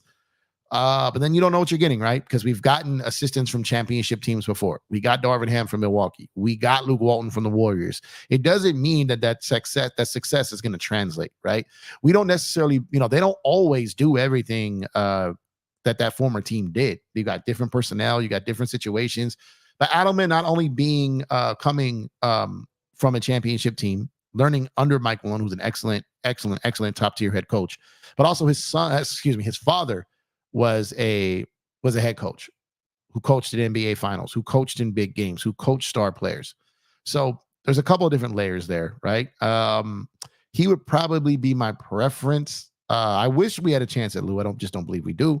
But outside of that, like I said, I believe that all of them are a risk, including all the assistants and JJ. But I think that the unknown and there's a chance for a home run with JJ. There's a chance there. There's also a chance for a strikeout, a bad one. But I feel like the chance for the biggest home run in this search is JJ. Maybe the safest one is Adelman. But do we want safe, or do we want that go for that home run? And then that's what I ask you guys. That's what I want to know, where you're at with it. Too many issues for the Lakers need to solve. The management, GM, coach, players, management, GM, and coach should not provide problems in the organization. Just focus on fixing a championship team. Yeah, and that's what I said. Like I said, I've been saying that all year. Darvin Ham, man. I understand his issues. I understand his limitations. I just never hated him like everyone else, because I don't think he was the right guy. He should have never been hired in the first place. And second of all, we still have plenty of issues outside of him. But a lot of people just need something to blame. They have to be able to say, this is why. But the problem is the whole house is a mess. It's not just one room. And people are going to realize that over time in their heart of hearts. Search and destroy. What? We got a search sighting. Wow. I haven't seen, bro. You good? I feel like we got to reintroduce ourselves, man. I ain't seen you in a while, Search. I thought I owed Search money or something, bro. Like he wasn't coming around. Like, man, I thought, man, I don't know what's happening, bro. Search be dipping out on your boy, man. Search be dipping out, man. What's going on, sir? I see you, Jeff. I'm capping and my internet sucks. What's up, Laker fan? I'm just totally messing with you, brother. Hope you're having a good time capping, man. Enjoy, man. Enjoy. Patrick says, Jeff, what is your opinion on the possible 2 new expansion teams in the NBA? Which West team should be moved to the East? I heard it's Minnesota. I think, probably Minnesota and probably maybe New Orleans. But it's going to be Seattle. It's going to be Vegas more than likely. I think, I think we need Seattle back. I think Vegas would be dope. So I think it'll be those two, and I think probably Minnesota and probably New Orleans move to the East. Controversial man said maybe sign Buddy as a free agent. Yes. Okay. Yeah. So that now we're talking. That might be a guy you might be able to sneak at a minimum. No BS. You might be able to snag him at the minimum. You might be able to. So just keep an eye on that. Bruce Brown can't space the floor. No, I hear you. But he feels the need though. We need a dog on this team, bro. But that's a fair point. But he can do so many other things that would help this team. I understand that dog talk. You need hungry players, which is why I want players like Grimes and Nick Richards, both cheap and young. Yeah, the problem is just cheap, young. They're cheap as far as what you would pay them, and they're young, but they're not cheap as far as acquiring. Charlotte has no motivation to move him because of what you said, cheap and young. So you can't replace him for less money for what he can do for you. So it makes no sense for them to move him unless you get blown away with a trade offer, and the Lakers aren't going to offer up a first-round pick for him. Katie says, Jeff, me here. You coach. I know you coach and have been coaching my whole life, and I want your opinion. Does the eye test matter when looking at recruiting players? Absolutely. The eye test needs to be used in conjunction with everything, because numbers, while the numbers are facts, and while the numbers are independent of themselves, like I like to look at film, numbers, and live if I can. If I have the option of going to watch that player play in person, watch film, and study the numbers, that's my preference. But if I could choose the two or the three, then I would do film and eyes. You know what I mean? Because the numbers can be misleading in a certain ways. Is it the system they're playing with? Who are they playing with? What kind of conference are they playing in? There's a bunch of different things that can go into their numbers. It's their play styles, how they play, it's how they read the floor, how are they with their teammates, how are they with their coach, how are they in these situations, tough situations. How are they with media? How are they in the locker room? Like all these different things come into play when you consider investing into a young talent. So these things, this is why you see like, okay, they scout them in college, then they have the combine, and then that determines who they invite into their building to give them a personal workout. And that's where they really dig down and determine if this is someone they want to add to their roster. All of that is all built around if you want to invite this person to work out for you at your facility. That's all it's really about. If you choose Bob Myers or Rob Pelinka as the Lakers GM, I would choose Connolly in Minnesota over all of them. I don't think that's going to happen, but he can opt out of his contract this summer. That would be incredible if they could pull that off. But I don't think it's going to happen. I think it's going to be Rob. While Bob Myers, has big name because of what happened there in Golden State. Keep in mind he didn't draft Steph. He didn't draft Clay. He's not the main reason why they got KD. He didn't necessarily botch things or break things, but I believe that Connolly did more boots on the ground, get his hands dirty, and he's got his fingerprints over two teams, one that won a championship and one that's now taking that championship team to a game 7. He has his fingerprints all over both of those teams. So I would prefer Connolly over Bob Myers, but in the end, I still think it's going to end up being Pelinka, unfortunately. I'm fine as long as the coach likes to play a big. No, I get what you. Yeah, what's up to Search, man? How do you feel about CP3 as a backup point? Well, I wouldn't mind it as a backup if Golden State doesn't pick up that that guarantee, which I don't think they pick up that guarantee unless they unless they intend to trade him. I wouldn't mind him as a backup point guard, giving you 15 minutes a game. But that's it. But not signing him for anything above that. I would be interested in Allen attached to Mitchell, even in an overplay. I would be interested, but like I said, he makes 20. Donovan is 35, so that's $55 million going out. So they would have to pretty much take on D'Lo in a sign and trade. You can make it work. So you could do D'Lo, Rui, and Reeves, and get that done. But then you have to replace D'Lo's. You're gonna have to replace D'Lo's shooting out there as well. Even though Donovan, but you're gonna have to get a secondary guard there because you got to figure that out portion there. But yeah, that trade is doable. But like I said, it's going to come down to the money portion of it there. And they have to figure out, it gets messy because there's a certain number you can't get to because they wouldn't allow the sign and trade. So they'd have to get pretty creative there to make that work. That's a lot of money coming in and out. And you know what?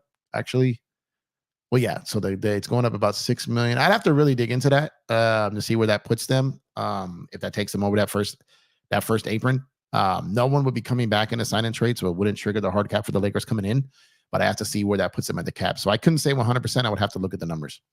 Lakers 60, 1973. What's going on, man? What's good, Jeff? What's up, Search? Lakers fan. Did Rondo get his legal matters taken care of? I heard he did. I would love for him to be on the bench, but I don't think he's going to get consideration for the head coach. What's going on, Craig? Thank you for tuning in. I appreciate you, man. Mitchell and Allen really solve our needs. When you think about it, what would package be? Like I said, it would have to be D'Lo, Reeves, and Brewery, but I would have to look at the money coming back to see if that can even work out possible. I'd have to look at that. Harden's biggest issue is he can't play off ball or shoot off the catch. Harden's got a lot of issues, man. Jose, what's going on, man? Do you think we can go? Oh, sorry. Do you think we can outbid the OKC? OKC for what, Jose? What are you talking about? I don't know exactly what you're saying. Someone said my name. I have been summoned. Jeff, I'm here. If the 3-on-2 fast break situation, the big is trailing, what do you want your players to do? Run wide or attack the middle?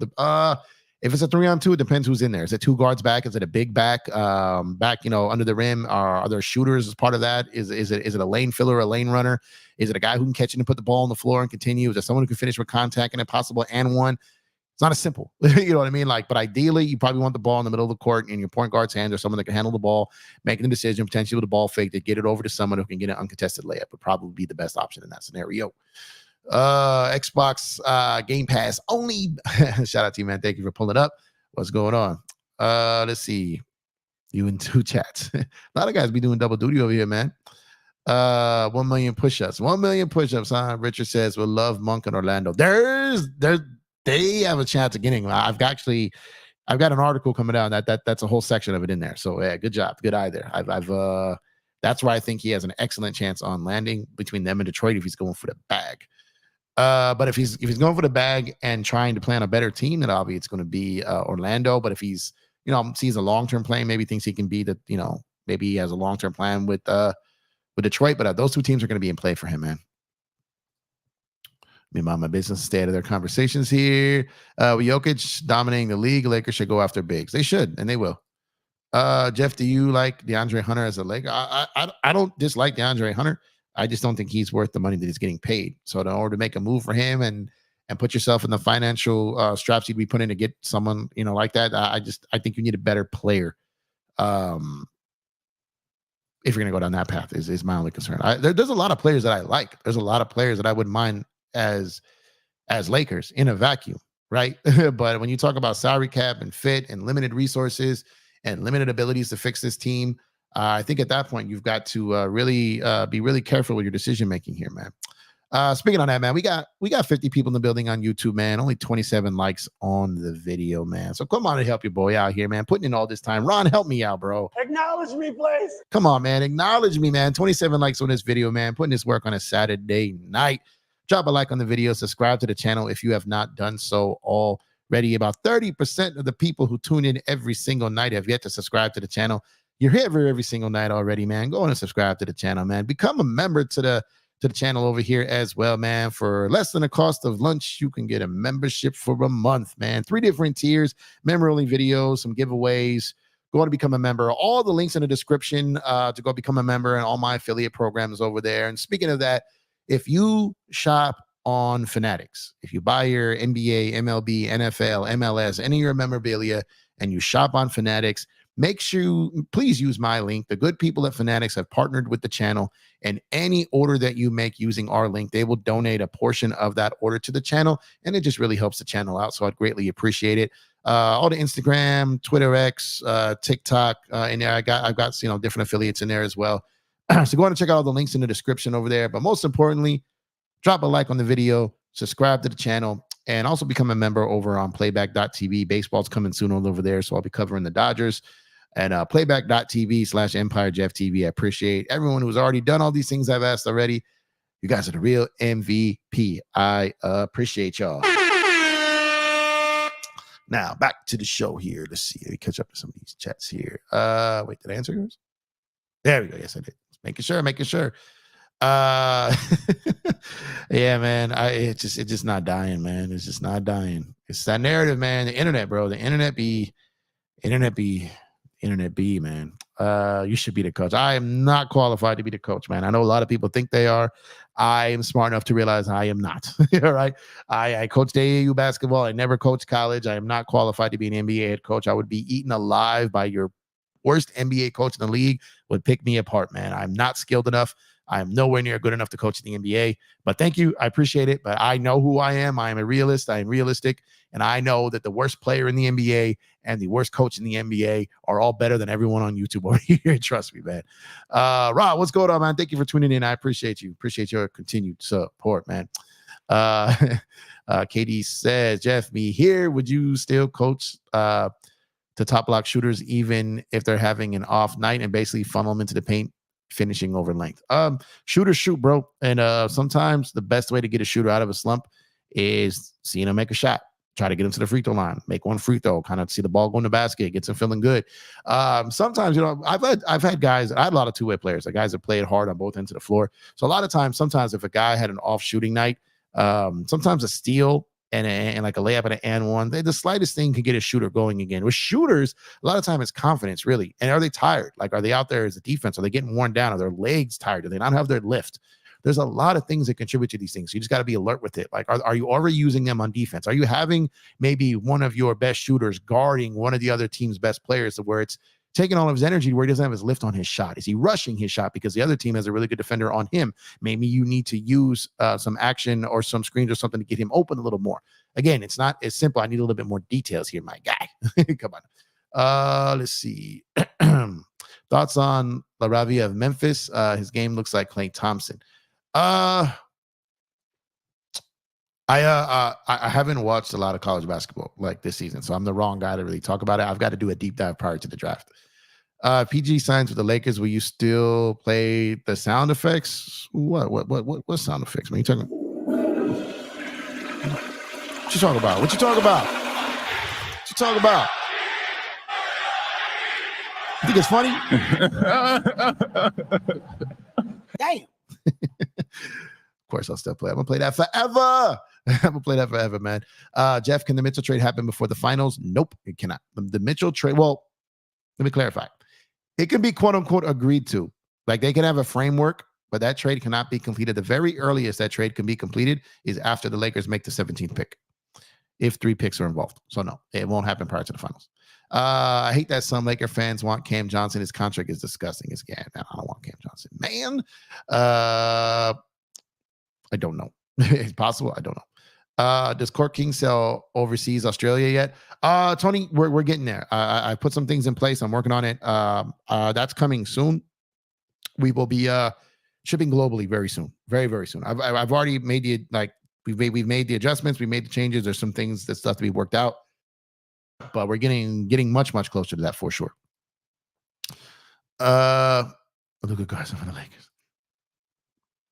If Minnesota moves on from Cat, where do you think he goes, and what does Minnesota get? Depends what they want. Do they want picks? Do they want, like I've heard that they're interested in Garland, but a Cat for Garland doesn't make a lot of sense because we got Cat, Mobley, and Allen. So you'd have to move Allen as well. So maybe I know the Knicks have been often linked to Cat, and they've got the salary and Randall and picks to make it happen. But Minnesota may want a better player than that. Even though Randall's solid, and if Randall's your third, fourth guy, not too bad. But I don't know who that guy would be. Maybe a Jeremy Grant, something like that. Or but I think there's a chance they could move on from Cat, and I think the Knicks would be very active in trying to get him. Maybe even Brooklyn as well. Jose Sandoval says, Jeff, I think OKC has a limited number. One pick. Oh, for Donovan. Okay, for Donovan. Yeah, but I don't think they're going after Donovan. But yeah, they could. But here's the thing: I don't think that they're gonna go because you got SGA paid, you've got Dort paid, you got the Williams guys coming up. You're gonna pay Chet eventually. I don't know if they're gonna have the money to pay like another top tier guy like that. And the amount of salary they might have to move out to get him in a trade. I think they would like to free up money, maybe sign someone without giving something up, and then maybe move that guy later, someone like a D'Lo or something like that. But I don't think OKC is going to go in on a Donovan, maybe on a Brandon Ingram, maybe on an Ingram, or maybe even a Garland, maybe. Even though Garland, well, you know what? Now I'm thinking about it. Here's the thing. The reason I'm saying like Garland or guys like that is because Donovan has a player option. I think he's going to have a little control of where he goes.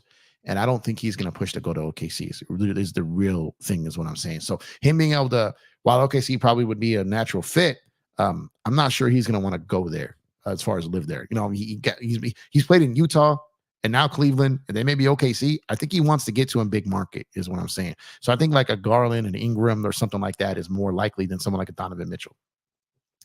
BG13 could have been a Laker playing alongside Brian without the Lakers losing assets, but he got his feelings hurt. He could have, yeah. But it's because the Lakers botched that by not trading for him when he was with Indy, and he never really got over that. So, yeah, I hear you. Allen could be complicated. Very, very complicated. Yep. When can Lakers do trades? Need to get a move on centers and get ready in high demand. I wouldn't expect much on them until after the draft. I just really wouldn't. We're gonna have to, there's going to be some patience required, y'all. Patience required, man. Judah, what's going on, sir? Thank you for tuning in, brother. Salute to you, man. Appreciate you, man. Good talking last night, man. That was fun. Appreciate you. I could see Mitchell to the Heat or Spurs, maybe. I don't see the Heat having what it takes to get him. It's why they couldn't get. It's why they couldn't get Dame. They haven't been able to make that move to get these guys. I don't think the Heat are going to be in play for a lot of these guys. I just don't. Maybe I'm wrong. I've got no problem admitting it if I am, but I don't see it. I don't see it happening. I think the Lakers could definitely top that offer, and I think they would top that offer. So, and not that I would think that Donovan would have a problem with going to Miami, but I just don't think they're going to have the best trade offer to get that done. I just don't think so. Excuse me. Sorry, guys. I'm still dealing with this post-flu cough from hell that won't go away. When will the Laker head coach announcement happen? It could come. It might not happen until after the finals, Patrick. Like they don't seem to be in a rush. And even if they've already decided on it, they're just weird little game that the Clippers and Lakers play with each other when it comes to driving up the price on each other. So Lou is a clutch client, and the Lakers and all that could be just holding off, making the Clippers pay more money for Lou. You know what I mean? In the long run to keep him. As long as that Lakers spot is available, then Ty Lue can try to hold out for more money, even though he's locked into 1 year. He could make things difficult for the Clippers. So I think there's some gamesmanship going on there with the Lakers, and waiting to see what happens. Adelman's involved in the playoffs right now. Micah Nori's involved in the playoffs right now. So these guys that they want to talk to, even potentially be top assistants, are involved in the playoffs right now. So I don't think anything happens till after the finals. I don't think that he's big enough. He brings the energy. He's often injured too. I like Larry. I loved him when we had him, but I don't think he's that guy next to AD. Yeah, he'd be a decent bench player though, for sure.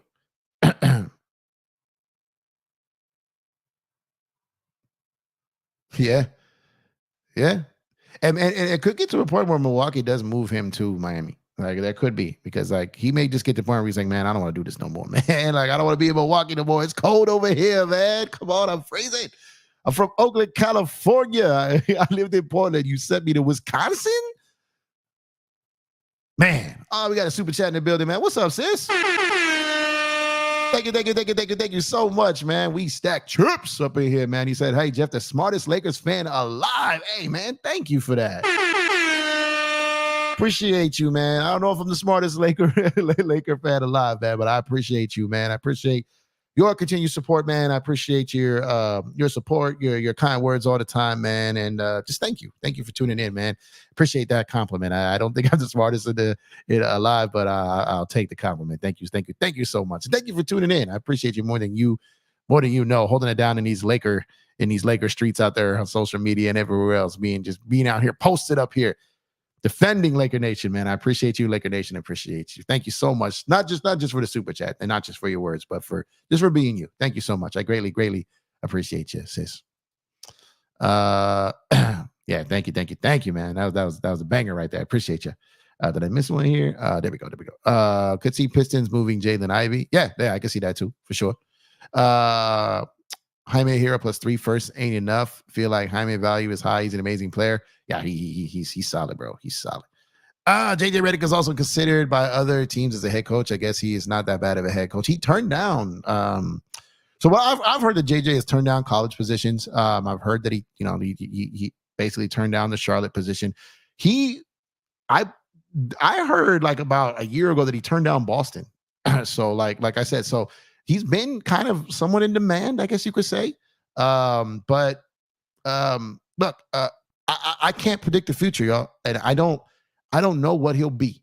I don't. My logic on the JJ thing, because I know a lot of people are against it. A lot of people want a qualified head coach or someone with experience, but those guys just aren't available. Like the pool is not what we would like it to be. I've been telling you guys for a while that the head coaching pool in the NBA just continues to be watered down. Right? You're gonna have to get like a top tier assistant that's never coached before.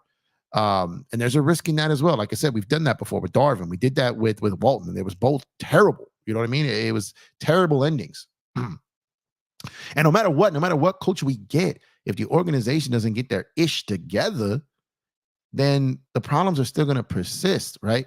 So my thing with JJ, I'm going to say it again, in case you guys weren't in here earlier when I said it. My thing about JJ is I think his floor is the same as everyone else. I think the risk is as big as everyone else. I think everyone else's risks are as big as JJ's. I really do. My thing is I think JJ has the home run potential. There's a chance for a home run with JJ. I don't know if there's a home run for the other guys. Like I said, Adelman might be the safest, but I don't know if there's a home run there. I think JJ, there's a home run possibility there. I do. I could be 100% wrong on that, and I'm okay with it. But I see why the Lakers and Bron and other teams, I see why they had an eye on him. So I see why other teams have an eye on him. However, who's going to take that chance on him? And I think it's going to be the Lakers. I just do. And for the reasons I said, like I said, I think he has a chance to be the home run guy. But it could also be a bases loaded, bottom of the ninth strikeout. Like it could be terrible. It could. I'm aware of that. But I think with the others being the floor being similar, I think you got to take the chance of the guy who has the home run potential. That's just me. I hate Golden State. The last Golden State team I love was We Believe. They were special. I don't really hate anybody. Their fans got a little bit more obnoxious after losing to us last season. And they've kind of switched up a little bit. They became a little bit more of a nuisance this season. But I'm not going to lie. I enjoyed watching the Warriors during their run. The Lakers were kind of not doing great at the time. They were fun to watch, but obviously it's Lakers.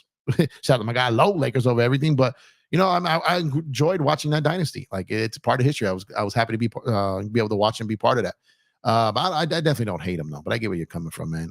Brandon Kobe says, what would you rather see, Mavs versus Nuggets or Mavs versus Wolves? Here's what I want, man. I want the Luka versus Joker. I want the European Western Conference Finals where you got both locker rooms smelling like cigarettes and just spilled vodka everywhere, man. I want the Euro Western Conference Finals, man. We gonna call it, man, the cigarettes and vodka series, man. Let's make it happen, man. Let's make it happen. Now I need a drink. Bartender. Let's make it happen over here, man. I remember all the smoke they said that We Believe couldn't win was because they all too hood. Yeah, they were hood. They were definitely hood, man. Katie said, Jeff, Murderers Row Yankees are 2000 Yankees. Ooh. How about the 2024 Los Angeles Dodgers? Those first three joints up batting up 1, 2, 3. You know what? Obviously, I don't know anyone alive that saw the Murderers Row Yankees. I've definitely done my research on that though. But those 2000 Yankees, man, that I was watching. Now, D. Jeter was my favorite player. I was locked in on that team, so I'm going 2000 because I'm going off what I saw. But that Murderers Row, bro, woo, danger. I love Reddick because he knows Coach K. Maybe Coach K can pull up to a few games. Well, I mean, I think that's what it is. So Coach K is involved in this process. He's definitely consulting him, right? He's definitely like, I said this on my last video. I think that Coach K's involvement is being like JJ. JJ is going to be like his protege. I think that he's leaning on him as guidance, how to fill out a staff, how to build a culture. I think this is done. And if I'm wrong, I'm wrong. I think this is done. I think that he's seeking counsel from Coach K on how to process this, how to make the transition. Coach K was a Kobe guy. Coach K is a Braun guy. Coach K obviously is a JJ guy. This is a guy, he coached Anthony Davis. Like, he knows a lot of people involved in the parties here. And that's why I said, I think for the first time in a long time, the Lakers organization, Clutch, Braun, the incoming head coach, and people outside, I think everyone's on the same page here, which could bode well for the Lakers. So I that's why I'm getting a good feeling about it. Now, again, this could blow up. This could be disastrous. Absolutely. Absolutely. But at the same time, they seem to be all on board with it. So we're going to have to wait and see what happens here. Hold on, guys, here.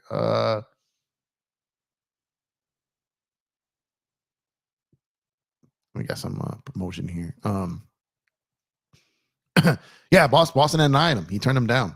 A lot of people that kind of went on the radar. That surprised me a little bit. Boston definitely had an eye on him. So, like I'm telling you, he's been. I don't know if I'm going to use the word in demand. But people have had their eye on him for sure. I missed the We Believe team. That was a fun team for sure. That's crazy. It turned down Boston coaching job. JJ wants to be a Laker. I'm saying, like, this has been, it's I don't know if this has been in the works for a minute. I don't know. Like I said, I don't know all the ins and outs of it, but I'm just telling you that's he did turn him down, man. I want the Wolves versus Mavs. Tell you, I want that Euro one, man. Good answer. LA Big 3, Cork, that's what's up, man. ShopCourtKings.com, y'all. Get over there. We got Dodger gear. We got Lakers gear. We got all around the NBA gear over there, man. Check it out. ShopCourtKings.com, man. Purple and Gold. What's going on, bro? Said, what's up, Jeff? Hope everyone is doing well in the chat. Absolutely. Is DiMaggio a part of Murderer's Row? Yeah, so that would, no. He was at the Murderer's Row is a stretch. Let's see here real quick. Hold on. Let me pull up something real quick because I want to confirm. I want to highlight one thing real quick. 1 second here. So, so it's a 27 Yankees. So no, so if it was 27,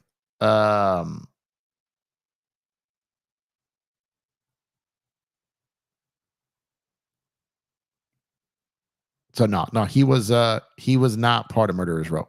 He was towards the back end of it. He was like the gap between like the Maggio, Gehrig, and like those guys there. Sorry guys, I keep coughing here, man. Is this full Clutch Sports bet for the Lakers about to be a home run or an out? Yeah, that's what I'm saying. Yeah, that's what I'm saying. I don't know. But now, call me. I'm curious. Do you see any other of the potential candidates that you saw linked to the Lakers? Do you see any of them with home run potential? Like, you get what I mean? Like, I can't predict the future, but you get what I'm saying when I say that I feel like JJ's floor is the same as all of them. I think everyone is as risky. I think everyone is equally as risky, but I think he has the highest ceiling. Even though we have no history, even though we have nothing to prove, nothing to show, I just feel that he's the only guy that may be that home run higher, slam dunk higher, whatever phrase you guys want to use. That's just what I believe. And I could be wrong. Yeah, controversial. I think it's going to happen, bro. I think it's going to happen. Junior was better. All the coaches. Yeah, man. That's what I'm saying. All of them. I think one thing about JJ that's good is he doesn't bite his tongue. He can hold guys accountable even on Braun's pod. And that's my point right there. So my thing is this, is we don't just need a dog on the court. We need a dog in the coach's box, in the locker room, in the film room, on the team plane, on the team bus. We need dogs on this team. JJ got some dog in him. He'll call out Braun. He knows how to handle the media. He knows how to shut down the media. He knows how to do all that stuff. Darvin Ham was worse with the media than he was on the sidelines. JJ is not going to have that problem. JJ can win a press conference. JJ can own a press conference. JJ can call out a media guy. JJ could shut down people on first take from a podium. I can see JJ firing off on Stephen A. Smith in a post-game presser. I can see him just taking shots and firing off at people. telling them to pull up. Pull up the crypto and talk that mess over here. Like, that's what I'm saying. I think we need some of that, y'all. I think we really, really do. I don't believe it is, Patrick. I think he's just negotiating through the media. I think he goes back to Chicago. Judah says, Jeff, what do you think about the AD news that dropped stating he possibly had green light of firing Darvin Ham? So if that is true, that's not coming from someone who's tapped in with the Lakers. So let's first say that. However, I hope it's true. I hope it's true, because that means that AD's power in the organization is gaining momentum, and that's a good thing. So I hope it is true. There's a couple of things here, though. That could be the Braun machine putting that out there. Not saying Braun himself, but it could be the Braun media putting it out there to push back on the Braun coach killing thing, right? It could be that. So that we got to take it. I've told you about these reports, y'all. Told you. But having said that, I hope this is true. I hope it is true, because that means that AD is getting more of a place and being the guy that the team is looking to be the guy with the say.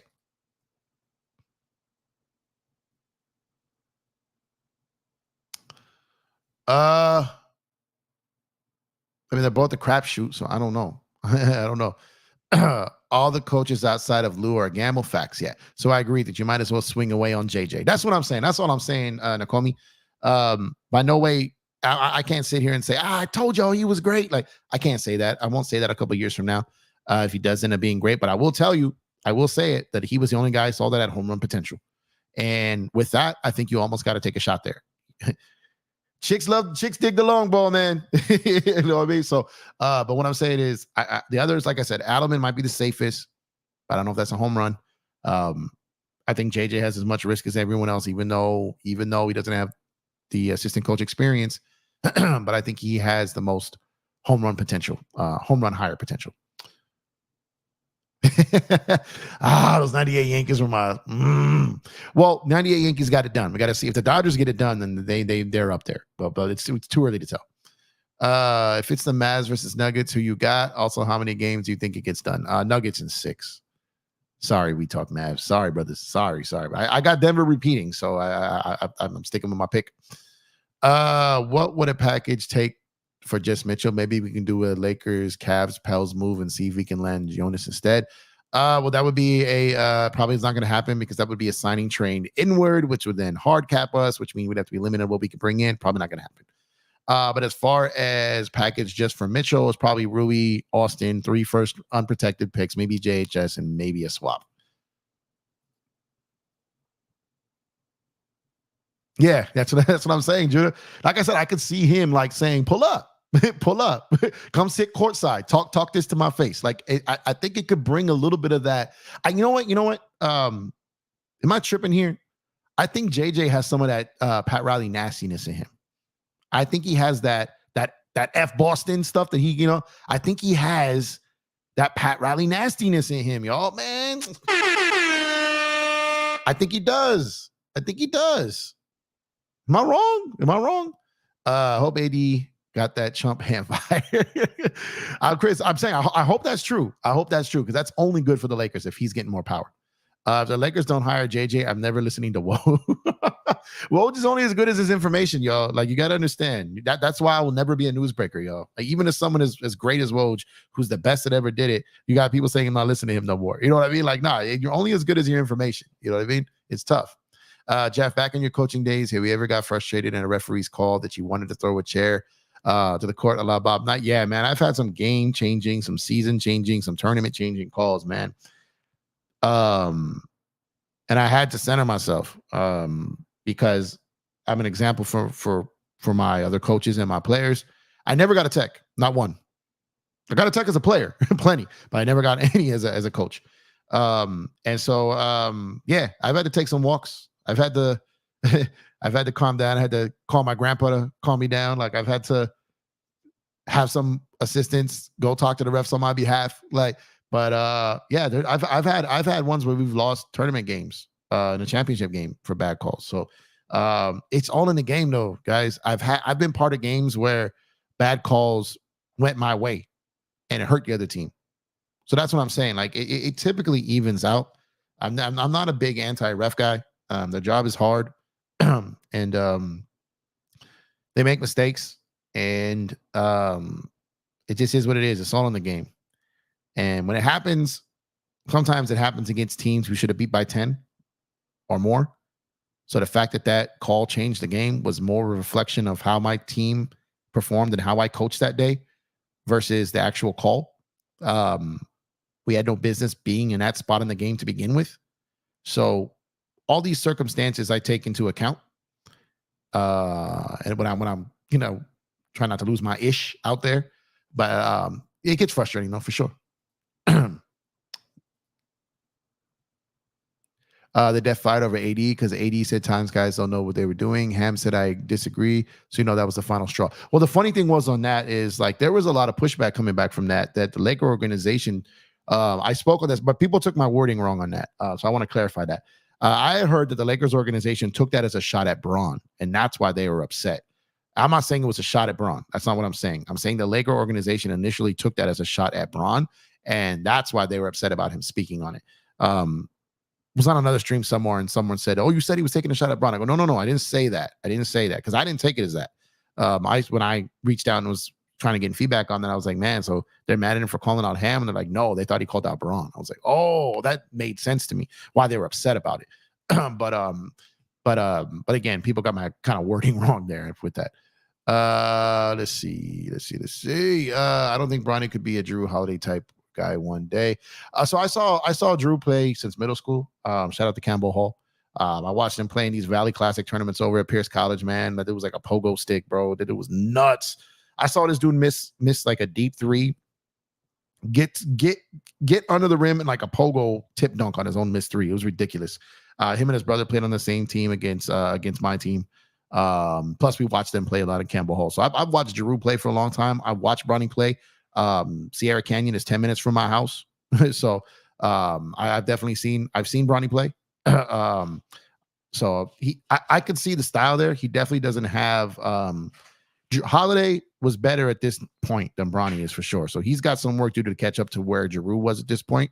But his body type and his kind of skill set, I could see him being in that kind of like lineage, in that kind of style of player. I could see it for sure. Let the big dog eat. Yep, exactly. Yeah, I got Denver repeating if they lose game 7 tomorrow. What's up, fo? I think Denver wins game 7 tomorrow, and I think they win it all. And if Minnesota wins game 7, then they definitely have a chance to win it all. If they beat Denver, then they definitely have a chance. Let's see. Antoine, what's going on, sir? He said STF. We not trading for Mitchell. This team is a joke. I disagree with you, sir. And it could possibly happen, man. Could happen, man. Let the GM walk away. It's not gonna happen. I can't stand Denver. Yeah, I can't. I mean, it's not about where I can stand them or not, or even if I like them or not. It's just a reality. They're the defending champs for a reason. They got the MVP this year. They're getting this far without Murray really playing that great. Murray has a Murray game tomorrow. They probably win by more than 10 points. So they're a very good team, man. And whether I can stand them or not doesn't change the fact that I'm breaking down their play and what their chances are. You know what I mean? He says Braun is toxic to this franchise. Rooting for Ant. Yeah, I love Ant, man. He's dope. Chicks dig the law. Remember that commercial back in the day? Was Glavin and was that Glavin and Maddox? You remember that commercial? What age group did you coach? So I started coaching my team when they were in 2nd grade, and they went all the way up to they graduated high school. So and I even coached some adult league like after that just to stay with them, man. But what I said, but no, it was a 10-year run from 2nd grade all the way up until they graduated high school, and a few of them went on to college. Let's see. Jeff, why do they why do they let these accounts on social media platforms put out fake news? Just saw a report that Braun wants to play for Pop and team up with Wemby. Well, I mean, it's just guys, you got to understand, depending what outlet it is, they got to sell clicks. They've all got editors, they've all got bosses, they've all got sponsors. All it is generated around. So back in the day, it used to be how many people watched, commercials during your show, how many people tuned in. They had the ratings for TV. Now it's on the internet. Like, who's getting these clicks, and are they clicking? And then what's your reach? Are they opening your articles? Now, are they not only just clicking it? Are they liking it? Are they retweeting it? Are they sharing it? Are they going in and reading it for an extended amount of time? Are they commenting on it? All these things that they need engagement. And some of the best ways to get engagement is to throw crazy stuff out there. So that's exactly what they're doing. And sadly, it's just the way of the world today. The real true journalism doesn't grant much attention. It's the controversial stuff. It's the hot takes. It's the wild takes that get you the most views. Why do you think like a lot of the channels that just basically bash Braun all the time, who knows if they even hate Braun, but they figured out that's how you grow a channel and make some pretty good money. Why do you think so many of these channels spent the last 6 months just destroying Darvin Ham? Because it just draws an audience. People, that's just what it was drawing. You know what I mean? So people stopped putting in the work to put out like the actual content and actually give breakdowns and all these things, and they're just throwing ham tantrums everywhere, and it's working for them. Good, God bless them. Like, they're making money. They figured it out. It's smart. But at the end of the day, to what you're talking about, it's just what some people have to do because that's what rewards the industry now, is that type of journalism or that type of coverage. I'm never going to go that route. So I'll probably never be as big as some of these guys because I won't go that route, but at the end of the day, some of these guys, especially the people who do it professionally, that's how they feed their families, bro. That's how they pay their mortgage. That's how they pay for their cars. That's how they go, they've got to do what they got to do to what their bosses and publications are telling them to do. And it sucks. I get it, but it is what it is. I'm actually hoping for the Mitchell Allen trade. I don't care if Allen might cost extra. Getting a real big is hard as for real. The wings and shooting will come. Also, Mitchell's a three-way scorer. No, I'm here with you. I agree with you. Mitchell and Murray went head-to-head several times. Facts, and that's what I'm saying. That would be a massive. I touched on that in the article. So I pinned that article at the top of the chat. If you haven't checked out my article breaking down why I feel the Lakers should trade for Donovan Mitchell, check out that article on my Substack. It's pinned at the top of the chat. It's a good read, man. I'm telling y'all, man. I feel like I broke it down really good and gave a lot of different examples and reasonings why this is nothing like the Westbrook trade. I gave down the financial implications, the future implications, the current, I gave the history, the present, and the future in this article. So just take a read. I think you guys would really enjoy it. It's a good article, bro. Even more respect for JJ for being anti-Doc. Yeah, being ain't Doc facts. I mean, if you're a Laker fan, what's nothing like about JJ? He turned down the Celtics. He's anti-Doc. You know what I mean? He goes off on Stephen A. I'm telling you, he got some Riley in him, y'all. I'm telling y'all, man. He got some Riley in him. He do. Let's see. 80 is prob, 70-80% of the player he was in 2020. Facts. If you get him a big like Allen, more energy to score and be a roamer. Yeah, he's lost a lot of his agility for sure. For sure. Bronny at that scrimmage looked nice. He got a smooth jumper and can shoot off the dribble. Yeah, that's true, but he wasn't shooting against NBA talent. You know what I mean? It's different. DJ, what's going on, DJ? Salute to my guy, Lakers in 5, man. Make sure, aka Mr. 60 Cent, pausing his workout, man, to salute the chat over here, man. Make sure to go over to Lakers in 5. Subscribe to his channel, man. Good dude, great content. Just overall, great place to be over there, man. I know you work tonight, DJ, so drive safe, brother. Appreciate you tuning in, man. Did you see Westbrook before he made the league coming in up in the LA circuit? I did see Westbrook. Definitely. I saw a lot of these guys, bro. A lot of them. Was there an actual D'Lo trade this off season, or was there no way the team could improve this off season? We don't know yet because we don't know what D'Lo's doing. If he opts in, he can be traded right away. If he opts out and then resigns, he can't be traded till at least December, depending on what the deal looks like, maybe January. So depending on what D'Lo decides to do, changes everything. Let's see. Jeff, is Woj paying for those information he reports, or is he paid to report them? I'm gonna leave that alone.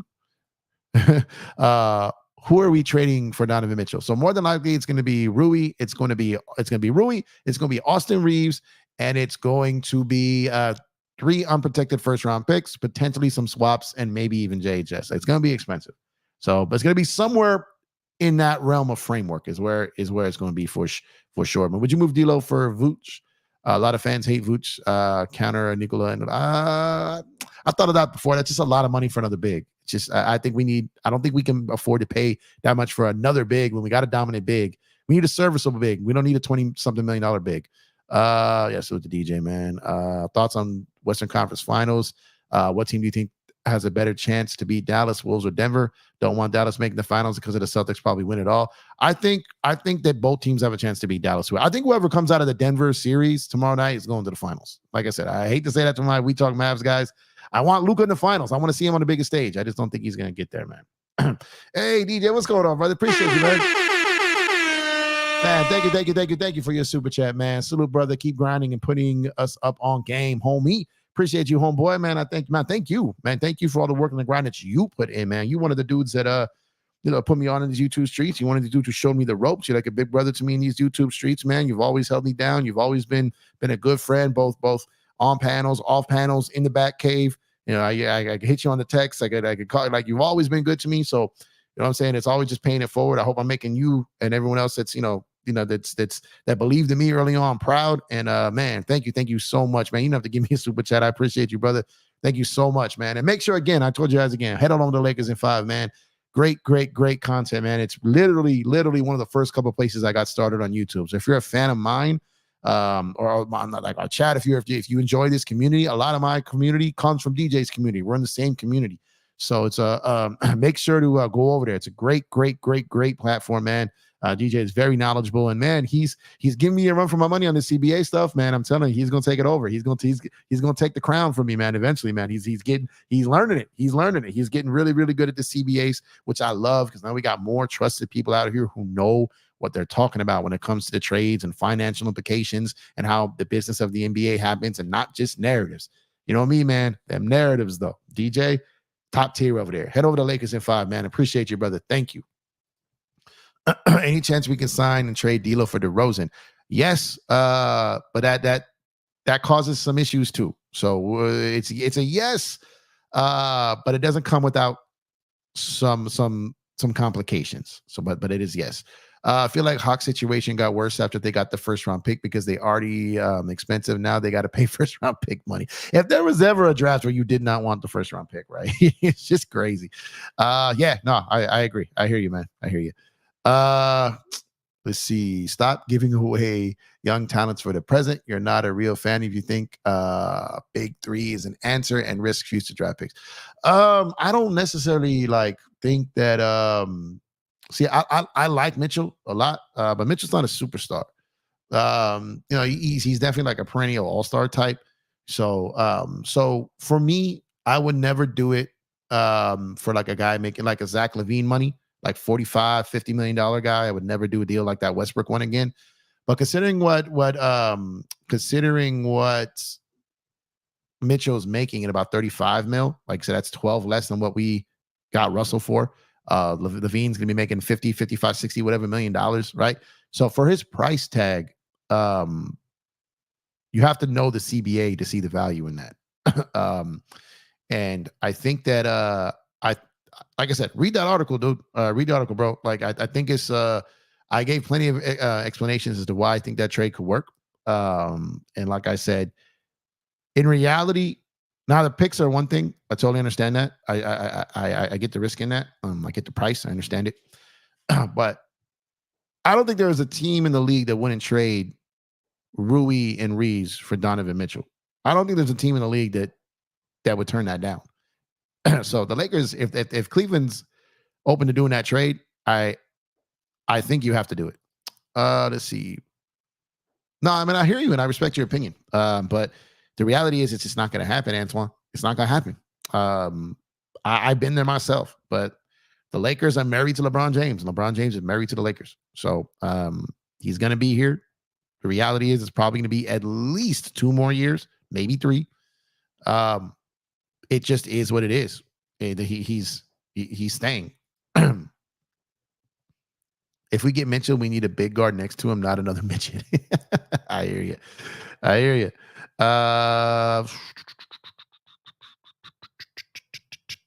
there you go, Avant. Bang!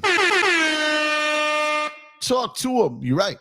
I mean, I understand his point, and and he's not alone. There's a lot of Laker fans that feel that way. There's a lot of Laker fans that feel the way you do. I'm in the middle. You know what I mean? I understand LeBron, what LeBron has brought to this team. I understand Bron, God chose us. He got us a championship. He got us Anthony Davis. You know what I mean? So, like, it's not like Bron came here and destroyed anything. Yeah, he came here and got us a title. You know what I mean? So that Russell Westbrook trade just set us back. And now they made moves to put us kind of somewhere back to where we were in like 2021, to where we have movable trade pieces, where we have draft picks, where we have these things. But it took 3 years to get there. And they got to get it right this time. They can't botch it like they did the Westbrook trade. Like I said, read the article, man. I feel like I broke this all down for you guys. Big threes are great if they fit. And again, I don't think this isn't like your Bradley Beal, Devin Booker, Kevin Durant. Like it's not that type of big three. Like I'm telling you, I like the salary cap is going up. Like this money, like it's not going to be like we're judging these guys who are making $50 million on last year's or the year before, and even this year's salary cap. By 2026, the cap is going to increase, especially when they get that new TV deal, because they're doing cap smoothing. So what happens is these contracts are not going to look as bad in a couple years from now. And getting Donovan at 35, by the time you extend him or he opts out and you re-sign him, the cap is going up. So it's a totally different situation. Kenny Hustle. I just like the name Hustle, man. Chris says, I don't want to rebuild. Did everyone forget the 7 horrible years before LeBron? Man, talk to him. Talk to him. Let's see. I just don't think this franchise has the right people in the front office to do a build through the draft like OKC, for example. And it's never really been their way to do it anyways. It's not how they do it. They get people via trade. They move their younger assets or their future assets. They get stars via trade. It's very rare that the Lakers get the big star via free agency. The gap between when they got Shaq in 96 and LeBron James in 2018, that was the gap. As far as free agents are concerned, it's always via trade. Now, they drafted in like the Showtime era. Maybe they traded for Kareem, obviously. They drafted Magic. They drafted Worthy. They made a trade for Byron. But once the 90s hit, Shaq was the free agent. And then pretty much everything after that was trade. Pau Gasol, trade. You know what I mean? Like Anthony Davis, trade. Like outside of like as far as their stars, the only like superstar they've gotten in from 96 on was LeBron. Like they don't go about that any other way. Hard to mod on my phone. It's all good, Serge. You can take the night off, man. You took weeks off. You could take a night. I'll just mess with you, Serge. If the Mitchell trade happens, you said, what do you do with D'Lo? That's the question. So we got to see. We don't know what we do with D'Lo until we know what D'Lo does with us. Does he opt in? Does he opt out? Or what type of deal is he looking for? Is he willing to take like a 1 year 30, 2 year 50, where the Lakers can do a sign and trade and flip him for something? Like a lot of different avenues. We don't really know until we know what D'Lo does. 35 mil for Mitchell is a steal. That's almost half of a max contract. That's what I'm saying. Man, I love people who know math. That's what I'm saying. Y'all, trust me, y'all read the article. Please, please, please read the article. I really felt that was some of my best work I've done. Read the article. I broke down exactly why I feel like he could be perfect, man. It comes with risks, absolutely. But just read the article. Mitchell, as far as defense goes, isn't a liability on point guards. That's why you get big guards next to him. Also, neither is Jamal Murray. Mitchell just needs to stay in front of his man. Homie gets 30 on an off ball. Yeah, that's what I'm saying. So he's going to make Murray play defense. And that's what I'm saying. Like, I'm telling y'all, it's all in the article, y'all. Tried to tell you. What just happened here? Okay, there we go. Any news on Ty Lue? Nothing. Zilch. Nada. Kobe was a trade as well. Yep, he absolutely was. You can't argue for rebuilding and complain a lot when we're losing. Rebuilding would mean we are going to lose a lot. Yeah, it's going to take a while. You rebuild, that's like a 5-year, minimum 3.5 years. Laker Nation ain't ready for another rebuild, man. They're not ready for it, man. Let's see. He said, hello, Jess. I remember that. Orlando and Spurs are the only realistic teams with cap space that would sign D'Lo. If they both aren't interested in D'Lo, might opt in and wait until next summer. Well, you hit on the head. They can sign him, but it doesn't mean a team can't trade for him. So it's Orlando, it's the Spurs, it's Detroit, and OKC can get to about $38 million in money, and Philly. So don't get it twisted. Even though teams may not be looking to sign D'Lo to a long-term deal, they definitely could try to get involved. So D'Lo has options. But if OKC looks to make a move for someone like Jared Allen that takes them out of it, If Orlando's looking at someone like I think they would look at someone like a Malik Monk or even a Paul George before D'Lo. So it could end up being like two teams when it's all said and done. If does Paul George go back to the Clippers? Does he go to Philly? Does he consider Orlando? All these different things. So D'Lo won't be the first one off, but like the Paul George, like these guys, like depending on who these guys are spending their money on, then it could dry up for D'Lo. Absolutely, absolutely. And his agent is definitely already out there checking on these things to know. Would it be viable to offer Kevin Porter Jr. on a prove-it deal as a bench scorer if he's ready to come back? Being that we have a female governor, I highly doubt that he ever suits up for the Lakers. I reposted your article link on my Twitter. You did, brother. Thank you. Shout out to a true teammate out here spreading his brother's work. I appreciate you, brother, man. Thank you. Given AD's inconsistency on scoring, Michael would be Mitchell, would be a beautiful fit. I'm 100% down with the move. Yeah, that's what I'm saying. For a multitude of reasons, man. Multitude. D'Lo can get a job in the league. Expiring contracts have a lot of value in the league. They do. If we get Mitchell, would there be any complications in extending him? No, but I don't think he would extend. I think if you get Mitchell, here's the thing. Guys waiting to opt out and sign, they get more money. It's in their best interest to get to the point where you can opt out and then sign that year, right? But he would have to give assurances to the Lakers that he intends to stay there, which he probably would. Extending on the deal once you're traded for, you get less money. So, like I said, unless he doesn't want to take the risk of injury or something like that, but I wouldn't think that he would extend upon being traded here. I think he would get to free agency, which would be smart. 3.5 years minimum if they make all the right draft picks, which is rare. Rebuild can take 20 years. Look at Detroit. Look at the Wolves. First season they won a series in 20 years. Yeah, look at the Bulls. Like I'm telling you, right? Like look what the Spurs are going through now. They got Wemby, but they got lucky, right? Like I'm saying, but it's still didn't make the playoffs. So it's a long haul, man. The Laker fan base is not built for that. If we can win a chip with Braun and AD, what's the point of sabotaging our future by giving away all of our picks? Well, we can't win with just Braun and AD. And we need it's not just about that, Tony. This move always also benefits the Lakers post LeBron. Like I said, I put this all in my article. This makes it good now and in the future, because then when Braun's done, you can then add a third guy to Mitchell and AD. So what I'm saying, this is perfect. This is a perfect type of move. It makes a big difference for our future. Hey, Jeff in chat, didn't get a notification tonight. Search must have hacked me. What's going on, Kurt? Yeah, they get mad at you when you take some time off on YouTube sometimes, man. I haven't been going every day, so they got sometimes they get a little displeased with your boy here. So it happens, but it is what it is. Honestly, I'd rather have AD get 28 and 12 over 35 to 40. AD just not meant to be a scorer like that. I think he's better as a 1B second option. It allows his defense to open up without getting gassed. Facts. But the problem is you need to have that steady, solid number one, or a guy that you couldn't count on to get you 30 to 35 in a tough situation. If you got Braun and Mitchell on the other side of him, then one of those guys is going to be able to get it done majority of the time. And that's exactly why. And again, see controversial. You either reading my article or we're on the same page, because I'm touching on a lot of this. Blame Serge for everything. Nah, Serge, we're not blaming you, brother. We are not blaming you, brother. It's just fun. It's just fun. Oh man. 1 second here. 1 second. Yeah. What is happening? Sorry, y'all. 1 second. I've got a text coming in here that I have to respond to real quick. So I apologize. But that situation is pretty much exactly why I would want this deal to happen. And it's exactly why I've been pushing for this, and exactly why I wrote that article on why I think it should happen. And I think it will happen. So we're going to have to wait and see. Let's see. Oh, okay. I see what happened here. That's where that came from. Sorry, guys. I did not realize I was on that. Okay.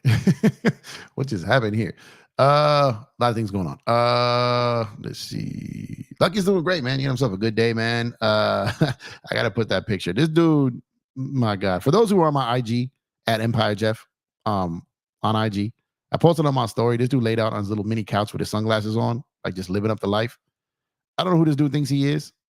But oh my God, this dude, man, he had himself a good day, man. My wife had the day off today. Obviously, it was a nice day out. So he had like a whole day with his mom. So he was out there cruising, windows down, chilling. He's a beagle, so his ears were flopping in the wind. Yeah, he had himself a good day today, man. So appreciate you asking. Fans forget you got to give something good to get something in return. Yeah, that's what I'm saying. Like, we don't get that AD trade. That AD trade does not happen unless we make that trade. You know, they learned their lesson from the failed attempts to get Paul George, the failed attempts to get Kawhi Leonard. Like, they learned their lesson, and that's why they had to roll the dice. Because I'm telling you, at that point, like, you don't know if they move AD to New York, right? So at that point, you just absolutely have to. So they had to make the move. And people were saying, oh, they threw in Josh Hart. How did they? So they're coming back with all these guys who are playing in the playoffs right now. Like, we didn't win a ring, and like AD isn't better than all those guys. You know what I mean? It's just crazy. But everyone will take a narrative and take a story and flip something to their perspective, right? They can read a 5-page article and they find the one sentence that fits their narrative, and that's the part that they highlighted. Just the way it goes. Just the way it is. AD and Braun need to recruit Mitchell. He definitely have leverage similar to AD since he can walk next summer. So if he says he won't sign an extension with any team with the Lakers, that's what I'm saying. Yeah, that's exactly what I'm talking about. We Stack Chip says, what would your perfect roster realistically? So it says it's hard to say right now, because for me, I don't like talking about rosters unless I know I could build it. But if you're saying ideally, like in a perfect world, if it's 2K and I can turn like the trade filter off and override everything, I really think someone like Donovan Mitchell would be solid. Ideally, money wise, this is impossible. But like I said, if you had oh man, I said it earlier. Who was it? Chat, remind me. Who did I say earlier? The backcourt. I said a backcourt of Murray and this other player. Who did I say? Oh, this is gonna bother me now. Damn it. Because that would have been like an ideal backcourt. Both could technically defend. Both could score. That we would have been maybe a little light on shooting. I don't remember who it was. Man, this is gonna bother me now. I'm gonna have to go back. Who did I say? Man, oh man. It's gonna drive me nuts now. I'll probably pop back in my head. But I think Donovan Mitchell playing with Braun and AD is ideal. I think that's obviously a much more natural fit than Westbrook. Okay, so you have those two, right? So you're gonna have to trade. I'm gonna build this lineup probably out of a range of what I think can work within the cap offs also. So probably like someone like Mitchell. Maybe it's Christie's turn to get that spot as a starting two. Okay, maybe it's Christie, right? And then and then you got Braun, then you got Vando, and then you got AD. Someone like an Andre Drummond off the bench, because you're talking about the money you might be able to actually afford to get over there. Someone like an Andre Drummond, a big like that, a guy who can gobble up rebounds, a guy who can score in the paint, block some shots, but within the realms of what the Lakers could actually work with. But Donovan Mitchell just makes so much sense for me at that spot. Like I could say, like you could see something like a DeJounte Murray out there, right? Maybe like a Murray D'Lo backcourt if D'Lo actually stays. I'm trying to stay with what's realistic here. But like Bruce Brown is someone that I've wanted on this team for a while because we need a dog out there, man. But in an ideal one, because you'd have to move Austin and Rui to get almost anybody. So probably Mitchell, maybe Christie. I still think Vando is extremely important to this team. Braun AD, someone like Drummond off the bench. I just don't know where the shooting is going to come from. This is where I struggle because I got my cap and my CBA hat on here. And it's like, how do you get that backup big that you need along with that wing defender or 3-and-D guy, along with that point of attack defender or guard that can shoot? Like, it's so hard to get all that together when you have three guys making what they make. But then even if you don't have those three guys making what they make, you have two guys combined making what that one guy makes, and it still is hard to find those pieces, even if you keep Rui and Reeves. So it's really hard to know until we see who falls off of those. So if someone like Buddy Hield slips through the cracks, and you can get him for a minimum, and your backcourt is like Donovan Mitchell and Buddy Hield, then like, yo, Okay, yeah, like not the best defensive backcourt, obviously, but you got a dead-eye shooter. Mitchell can go for 30. Braun, AD, Vando. There's something there. Maybe you bring Buddy off the bench and you start Max for defensive purposes. But you got a lot of different things that you can do there. Still unsure if we can get Allen though, but I'm really desperate for the big. Yeah, like so. Like I said, I like Allen, but I just think that's too much for a big. Like we've got so many other pieces to fix. 2 million push-ups. Let's see. Yeah, facts, Avant, facts. Laker fans want to get Jokic by giving JHS a coupon and some paper. Oh man, you're right. You're right. Murray and Brownie. Nah, not Murray. I forgot who I said the person was. Oh man, it's gonna bother me. Can Drummond play defense? He can, especially if he's playing alongside AD. Yeah. Like I said, Buddy, I think might have a chance. You might be able to get him as a minimum. And yeah, off the bench, him coming off the bench shooting, I think would be nice. Bruce Brown is someone is someone that I've wanted on this team for a while because we need dogs. And while he's not the best shooter, he does a lot of things well, and he can make shots. He was hitting threes against the Lakers like multiple times in the playoffs. But just his ability to put the ball on the floor, his effort, his energy, his defense, his attitude. Like another dog on this team. The Lakers need more dogs. Someone that's not gonna, it's not just gonna pop off on the other team, but we'll say some stuff to Braun and AD too. Like we need more of that. That's why a guy like Bruce Brown is, I don't want to say Beverly-ish, but what I'm saying, he's got that dog in him, but he's not as annoying or a nuisance on your own team as a Pat Bev is. Oh, there it is. Thank you. Thank you. That's what I was saying. I was saying, imagine if we had a backcourt of like Murray and Caruso, right? So, because you could probably get Caruso for a pick, and then it would probably take 2 picks to get Murray. So, thank you. That's what I said earlier. God, that drove me nuts. I couldn't remember. So, I was saying Murray and Caruso in the backcourt. That would be amazing for me, right? So, because you could probably get Murray for 2 picks. You have another pick there to go get Caruso. And man, that would be a nice backcourt, man, because you got the defense of Caruso who's capable of making threes, but isn't known as a great shooter. Murray's not a great shooter. He can also defend. And if you're playing in a backcourt with someone like Caruso, it's going to improve your defense. When you got AD and Vando, oh man, that would be crazy. Man. So thank you. That was going to drive me nuts. I was like, why can't I remember what I said earlier? There it is. Man, I'm almost talking myself into liking that more than Donovan Mitchell, to be honest. But man, that would be crazy. And then that would be a dope backcourt, man. Total opposite of the backcourt we had this year, right? Because you had shooting, but you had no defense. And this would be defense with some slashing, 2 guys that can that will attack the rim. Man, that would be crazy. I don't know about Drummond, bro, but maybe he embraces the dirty work on the defensive side. I don't know if you saw him play in Chicago last year, man. He had some great games off the bench last year, man. Judah Rising says, Jeff, I know exactly what we need. We should be knocking on the door in the Clippers for PJ Tucker. People will not leave Lamont alone for this take, man. That's crazy. Shout out to Reggie. Oh man, think Spence staying next year as a backup PG with a better role. I think he might be priced out, bro. I think Spence is going to be able to get more money. I think he's going to at least be able to get like that $5 million from someone, maybe even that 12 something mid level. So I'm not sure they'll be able to keep Spence. I don't know if he's going to take a minimum, but we'll see. We'll see the first day or so of free agency. We'll see what's out there. Maybe the money dries up and maybe he's willing to come back on a minimum. We'll have to wait and see on that. I don't know yet. Bloodhound, what's good, my guy? It said search and destroy you live. Thought you were stranded in Idaho, free blizzard or something. we was at the search for search. I can see Spencer going to Phoenix. I think if all things considered, Phoenix ain't gonna have a mid-level. So I think if it's just minimum, I think if his only offer is a minimum, I think he would consider staying with the Lakers for sure. If the only money that's out there for him is the minimum, I think he stays in LA. But we'll have to wait and see what's actually out there and go from there. 1 second here.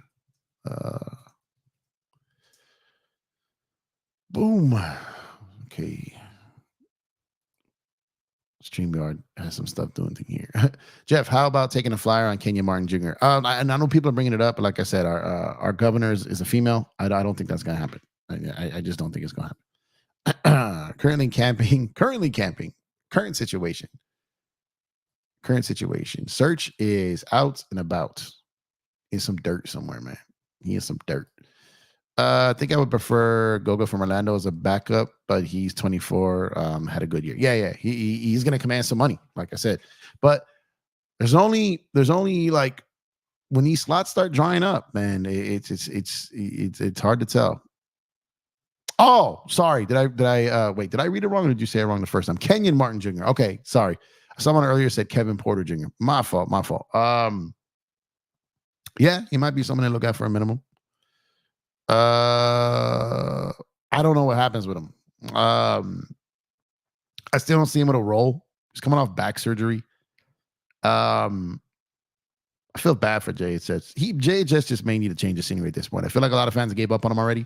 He's going to be a whipping boy, especially with Darvin out there. He may be public enemy number one. I don't know. I have no clue what happens with him yet. That would be a good pickup, absolutely. But I think he may get a mid-level.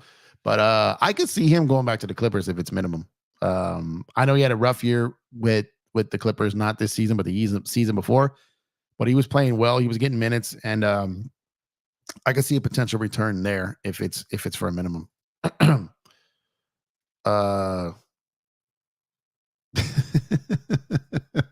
Talk about Los Angeles Lakers. Fair enough, though. Fair enough. You say the word owner, people come for you, bro. Like, so I always say the governor. I always say like owner, governor, owner, like whatever it is. I'm still adjusting to saying governor. It's funny though. Does Ty Lue hate Rocco? No, I know, but he did like 2 years ago. But this season before the Harden trade, he was playing him a lot. And he was actually effective, and he was really helping them get out to the start that they got out to before that Harden trade, which I was partially surprised that they made that Harden trade at that time because the way they were playing, I thought they were going to try to ride that out and wait it out, man.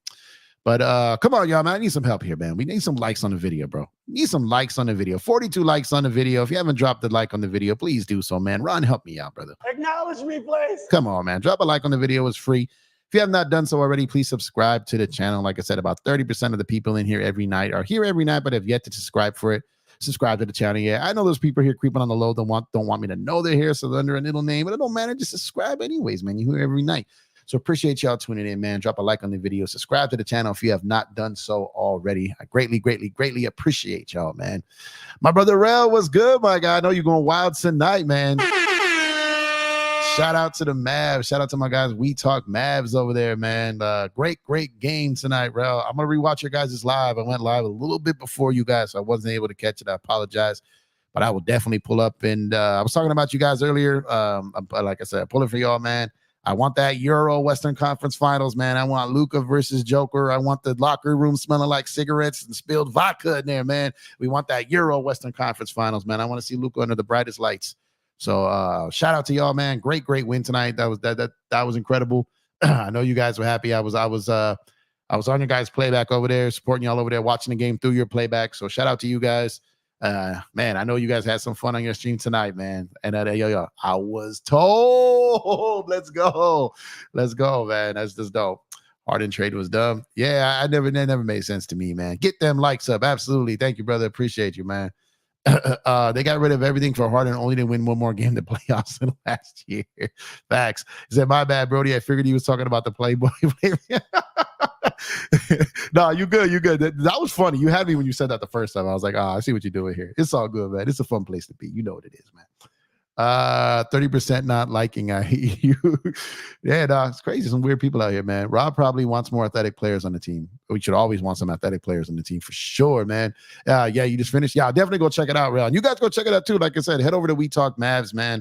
Search if you can. I know you're out there in the woods there. Any other moderator in here, if you could drop Rel's and We Talk Mavs link over there to their page, man. We Talk Mavs on YouTube, man. They're everywhere, all social platforms. Support their playback too, man. They do great work over there, man. They're like our sister station, man. They're like extended cousins of Laker Nation over there. They're rooting against the Clippers. They be doing the Kobe fist pumps over there, man. There's our brothers over there, man. Make sure to go over there and support all those guys, man. They're also a certified Court Kings partner. You know what I mean? So we've got We Talk Mavs merch, some Dallas stuff over there.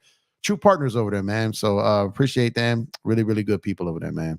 I felt bad because Russ was really battling as a starting point guard for them, especially with Rocco. But there, when Harden came in to change, dude had to start all over again. Yeah, no, I'm with you. I feel like Russ gave that team everything he had. You know what I mean? It was a different situation, obviously, and they kind of did him wrong. I'm not convinced he goes back at this point, to be honest with you. There we go. Search and destroy. Let's see. Clip should win after Obi Toppin and Tyus Jones, especially if they wanted another point guard besides Westbrook. Tyus is what they need to get. Tyus is solid. Tyus was always like that dude. Appreciate you, Search. Tyus was always that dude that was a really, really good backup point guard. We never knew what he would be as a full-time starter. He did well when he filled in for Ja in stretches. So I'm interested still to see what he does as a full-time man. Yep, we talk Mavs, the Court Kings collection, man. They got some fire merch. Chris is ridiculous, y'all. Chris is this dude, Chris. I've worked with a lot of designers in my day, yo. I really, really have. But we just look at some of this stuff, man. Let's just look at this. This is ridiculous, man. They not like us. Look at this, man. You got Magic, you got Kobe, you got Bron. It's just nothing but craziness over here, man. This is just disgustingly talented, bro. Like, how do you get this damn talented, bro? Like, it's disgusting, bro. I want to be as good at anything one day as Chris is at doing graphics. Like this I mean, this is retarded. Like, this is like insanity, bro. Like, come on, man. This is unfair. Like, it's unfair to be given this much talent by God. Like, this is just nuts. This is nuts. Like, I can just keep going, bro. Like, this is ridiculous. Chris is certified GOAT, man. Like, forget GOAT in any other aspect of what we talk about. Chris is a certified GOAT, bro. Look at this stuff. This is just nuts, y'all. This is nuts. It's nuts. And speaking of other work you did, you know it's coming soon. It's coming soon, y'all. Sooner than y'all think, man. EPJ Sports Night, man. Coming soon, man. Different style of platform, kind of like a call-in radio show.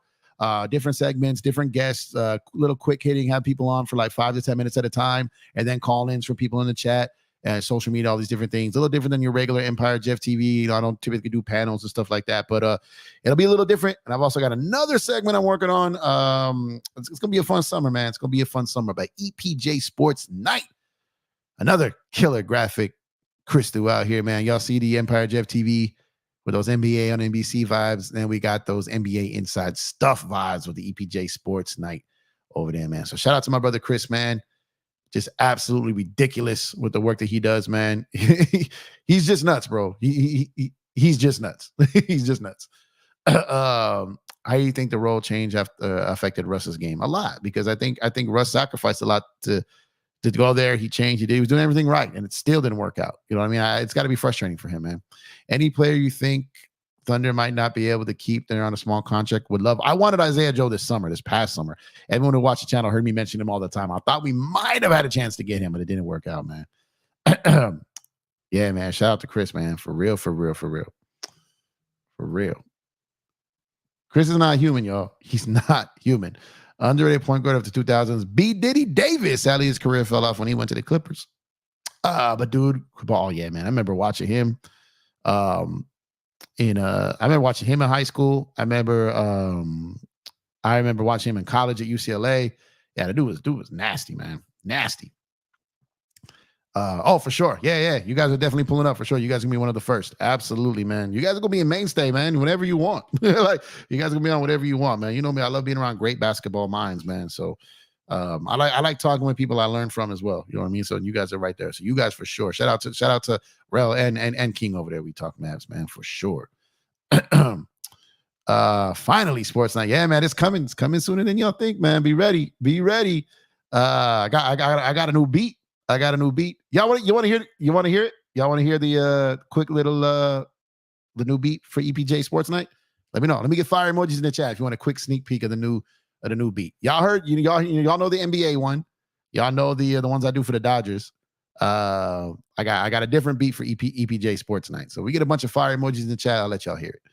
Yeah, definitely congrats to them on that win, man, for sure. That was a great game, bro. Great game. I got to go back and watch. I'm curious, man. There was a couple of calls there in that game that could have totally turned out the other way, man. I can't believe they blew that call. Didn't burn y'all, but that ball that hit the bottom of the backboard and went out of bounds, and there was no review or any of it. And if OKC makes that shot, that would have been crazy, bro. That would have been nuts, man. Yeah, Corona, shout out to you guys, man. This is a heck of a year, and I was extremely proud of this team, what they got done. Yeah, like I said, I thought they were just too early up, man. I thought they had a great season, and they're going to have more great seasons, and they're going to continue to get better.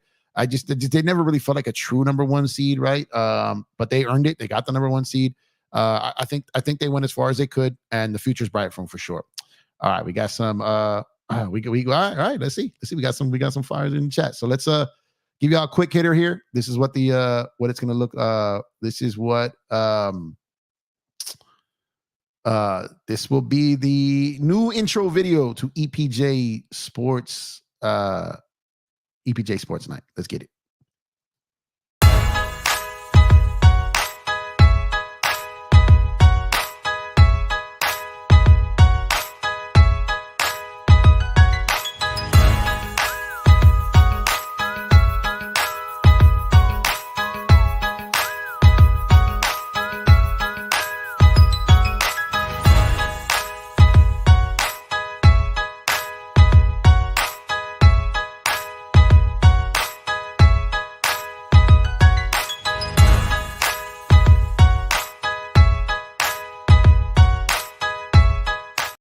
Bang, there it is. What y'all think, man? What y'all think? I think I'm 3 for 3, man. I think I'm 3 for 3 on intro beats, bro. I think I'm 3 for 3. I got a fire one for NBA, fire one for MLB, and I'm really feeling that one, man. What y'all think?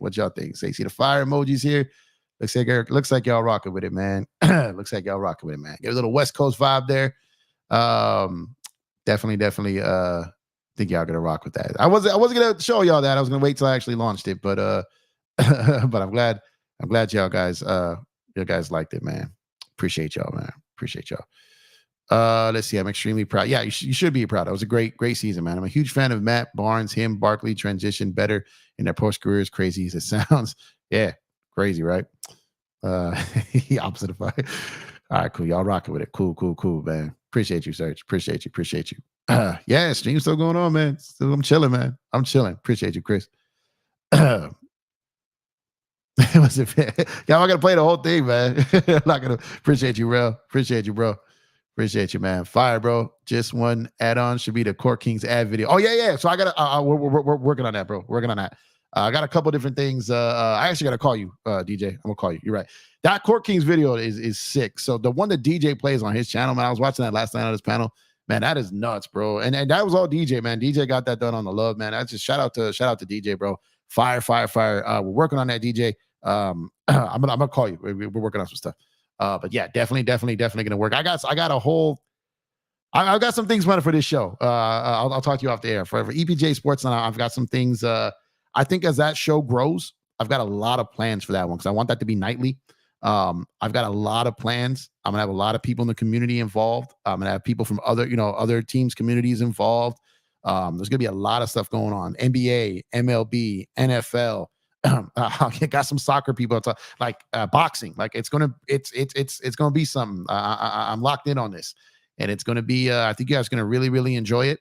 It's gonna kind of start off transitioning similar to what I'm doing now, but bringing in people from different fan bases and different teams and all these different things. Still will have like the Laker content, the Dodger content. I still have Empire Jeff TV, but the nightly show, I think, covering all sports is going to be a different show, different segment, same channel. But I think you guys are gonna rock with it. And yeah, DJ, that Lakers, that Court Kings video is gonna be a staple in a lot of the stuff we're working on. Trust me, bro. yeah, there's a West Coast joint. Can't believe you got DJ mustard on the beat. Oh yeah, for real. Yeah, that video. Wait till y'all probably seen it if y'all seen it on DJ's channel. It's gonna be the video we're gonna do is gonna be fire, man. 90% pickleball. Nah, no pickleball, y'all. No pickleball. But I appreciate y'all giving me the. I've never let you guys hear a track before I did the show, so that's the first time. I should have dropped the Clue like exclusive on it. Should have brought out the Funk Flex bombs on it. You know what I mean? Should have done all that. It's funny because a lot of people don't know this, but the first podcast I ever did was a hip hop podcast with my boy Easy Money, and we had some dope people on, man. Shout out to Ransom, shout out to Static Selector, shout out to the battle rapper Ortiz. Shout out to we had Buck Wild on there. Buck, shout out to Buck Wild. Man, we had We had a lot of fire, like shout out because Easy Money, you know, he's a barbarian with those bars, man. He's a rapper's rapper, man. Shout out to Brother Term, shout out to Deadeye, shout out to all these dudes, man. But we had some fire episodes, bro, and so got started in that. So y'all know my music background, and like so it just kind of just all meshes in. So I've got some stuff coming, man. There's gonna be vocals added to all these tracks that I got as intros. I'm really gonna build all this stuff up, man. It's gonna be special, man. It's gonna be special. Y'all definitely gonna rock with it, man. Yeah. See, I'm not as when it comes to like boxing and all that stuff, I'm not on the tier that I am at MLB or NBA. So I'm gonna need help with that. I'll get there, you know what I mean? But as far as that's what I'm saying, I'm gonna have other experts come in and talk on that on behalf. You know, I'm gonna get you the same level of content and quality. But I'm not gonna cheat you guys, and I'm not gonna show up and try to cover a sport that I'm not gonna cheat you guys. I'm gonna get the right people involved in that until I feel I'm capable of doing it myself, right? Or just doing it with them at that point. But at the same time, like I'm gonna get you the right people on this. Just watch. You guys are really gonna rock with this stuff, man. I know it. Empire Jeff Minotti. You know, that's funny. That's funny in a couple different ways. That's almost scary. Oh my God, that's wild. And you have no idea why I'm saying that, but that's almost creepy. The Jeff Minotti thing. Hold on, I gotta screenshot this. Yo, that's wild. You have no idea. No one, only people who know me in the real world that are seeing this will know what I'm talking about right now. But holy, what are the odds of that ever? Okay. Anyways, moving on. Yo, that. Now I'm tripping here for a second, man. Like Kurt over here doing a deep dive or something, man. This is okay, yeah. It was crazy. So yo, that's nuts. My name, obviously my name is not Empire Jeff, obviously, right? But I'm talking about like my industry name, whatever you want to call it, my ats, whatever it wasn't always Empire Jeff. That came about because the my record label had the word empire in it. And during the shows, they'd always, you know, bring me up at a point of the show, shout me out, you know, give me my flowers, give me, you know, shout out and do all that. And they'd be like, you know, he's Empire Jet. Like they stamped me with that name, and I didn't pick that name. They did it. It just made it. It just became its own thing, right? But that wasn't my first like name. Like that wasn't the first thing I went by. So that's what makes that funny. When you threw that in there, I was like, it wasn't Jeff Minotti, but it was like a part of that. That was just crazy. It was just wild. If you're an LA fan, would you be a Rams fan? I'm a New York Football Giants fan, but I support the Rams being in LA. I root for them as long as they're not paying the Giants. So yeah, so I'll be coming Rams, Giants. I'm telling you, man, I've got a whole like whiteboard, both sides of it. You know, you can flip that thing over. Like I've got this all mapped out. You guys are gonna really enjoy this show, man. Kirk got in trouble. No, it's not. It's not. But I tell you today, so it's crazy. I'll go into a story time another night on that. But man, JJ ready to the Lakers. We cooked Empire Jeff as an assistant coach. Man, Brandon, you know I can coach, man. Come on now. But I am nowhere near the level of being an NBA head coach. I'd get eaten alive out there, man. Dante says, just tuned in, might be off topic, but do you think Lakers have a better offer than Miami and Brooklyn for D Mitch? I do. I currently think that they have the best offer with the 3 unprotected picks, Reeves, Rui, maybe a JHS and a swap. So yes. And with D Mitchell having some leverage as far as him having that opt-out, I think there's a strong chance that this gets done. But being that you are late to the show, check out that pinned comment at the top of the chat, that pinned chat. I've got an article that I wrote on this, I'm telling y'all, I broke down this article really well as far as all the implications of getting this deal, why I think it's good now for the future, how it's totally different than the Russell Westbrook trade, how it will help Bron and AD, how we match up better against Denver because his ability to score against Murray and make life difficult for Murray. There's a lot of reasons why I gave to why I think this trade should happen and why the Lakers should do it. So check out that article that I put in the description here. Not the description, but in the chat. I'll go ahead and post it again there as well. Give me 1 second. Did I go? Because I did it in hold on a second. I did it in StreamYard, so it may not post. So hold on a second. My bad. Getting trigger happy there. There we go. There we go. So go ahead and hit that link right there. Check it and let me look.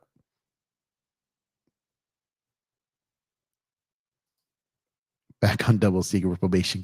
That was crazy, yo. That was crazy. That was super crazy. I'll get into story time at some point about that. But that's funny, yo. He totally did that accidentally. But some of my peoples that actually know me, they were like, yo, that's wild. That's wild, man. When I first saw it, I was like, wait a minute. I said, oh, okay. No, he don't know. I was like, woo, that was crazy. But yeah, man. Let me see where we at with the likes here, y'all. Come on, where we at with the likes? Still 47 likes. Come on, we gotta drop the wrong clip again. Acknowledge me, please. Come on, man. 47 likes on the video. Drop a like on the video if you have not done so already. Subscribe to the channel if you have not done so already, man. Out here putting in this work on a Saturday night, spending time here with y'all, man. All you got to do is like the video, man. Subscribe to the channel, become a member, man. Hit all those links in the description. Got a lot of things there, a lot of affiliates popping off over there. So, man, so make sure to drop a like on the video at your earliest convenience expeditiously, please. Let's see. D. Mitchell being an excellent fit for the Lakers. He would. And Brandon hates everything. Keo hates everything, man. So if he likes it, then you know something's to it here, man, because he's just grumpy. He don't like anything. So if he likes it, it must be something to it. I just mashed up a DJ Clue in it. No age. Yeah, man. Drama Kings are in the building. Man, got to get those flex bombs on there, man. Man, I've been on here 2.5 hours already. What the? Yo, this flew by. Shout out to y'all, man. Shout out to everyone over on Twitter too, man. Drop a retweet on that thing. Like the post. Tell your friends to tell a friend that it's Jeff again. Send them over here to the community, man. It's a nice place to be, friendly place to be. All is welcome. Come on in, man. We nice people over here. Jeff, how would you have Mitchell and Braun work together on offense? So they would trade off, kind of similar to how Kyrie and Braun did. They can bring up the ball separately, can give Braun some time, you know, kind of freelance out there, save some energy towards the end of a game. I think they could play well together because Donovan can catch and shoot. Donovan can shoot off the dribble. He can come off screen. Like I just think he's a really good player to play with them. And then the 2-man game with him and AD, I think would be great. The thing is with the 2-man game with Braun and AD is they don't want to wear out Braun and AD is scared to bump his knees in traffic. But I think with Mitchell, because his ability to always to get to the basket, to hit the shot, I think it just opens up so much for both Braun and AD. He can run pick and roll with Braun too. I think it just opens up so many things. Dante said, thanks, Jeff. I personally think D'Lo should be resigned if we trade for D-Mitch since we can't afford to lose him for nothing. His production for the money he was making is extremely undervalued. Yeah, I mean, like I said, if D'Lo's your 4th or 5th best guy on the team, then obviously he doesn't hurt you so much when he has a bad game. When he's your 3rd best player, then it really gets elevated when he has a bad game. Everyone, please like, subscribe, or search will stay out in the woods. D-Mitch gonna lock up Jokic. Can't lock up Jokic. No flex zone. Song is stuck in your head. Oh man. Can't believe I've been on this long. Yo, what this time flew by. Y'all been fun tonight, man. Y'all been super active in this chat, man. Shout out to y'all, man. Going on over 2.5 hours strong here, man. It's been fun. But I think I'm gonna shut it down, man. It's been great. It's been fun. Shout out to the Mavs. Shout out to OKC too, though. Even a loss. Shout out to y'all, man. I did that wrong. Hold on. There we go. But shout out to OKC. Shout out to the Mavs, man. 2 Game 7s tomorrow. 2 Game 7s tomorrow. Epic. First Game 7 in the Garden in New York City since 1995.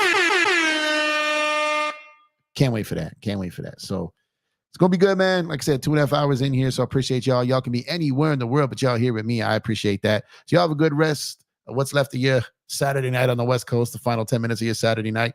Y'all have a great Sunday, man. Enjoy these games tomorrow. I will catch y'all tomorrow night. Who knows? Maybe tomorrow's the night the EPJ Sports Nights makes its debut. So be on the lookout for those notifications. Y'all stay safe. Thank you, guys. Thank you for the mods in the building tonight, man. Search, stay safe out there in the woods. Thank you, JSJ. Thank you, Kurt. Thank you so much. We stack chips over here. Thank you, sis, and DJ and Lakers and 5 for the super chats. Greatly appreciate y'all, man. Go New York, go tomorrow, man. One time for the city, man. Let's get it, New York. I'll catch y'all tomorrow. Y'all be safe. Love y'all, man.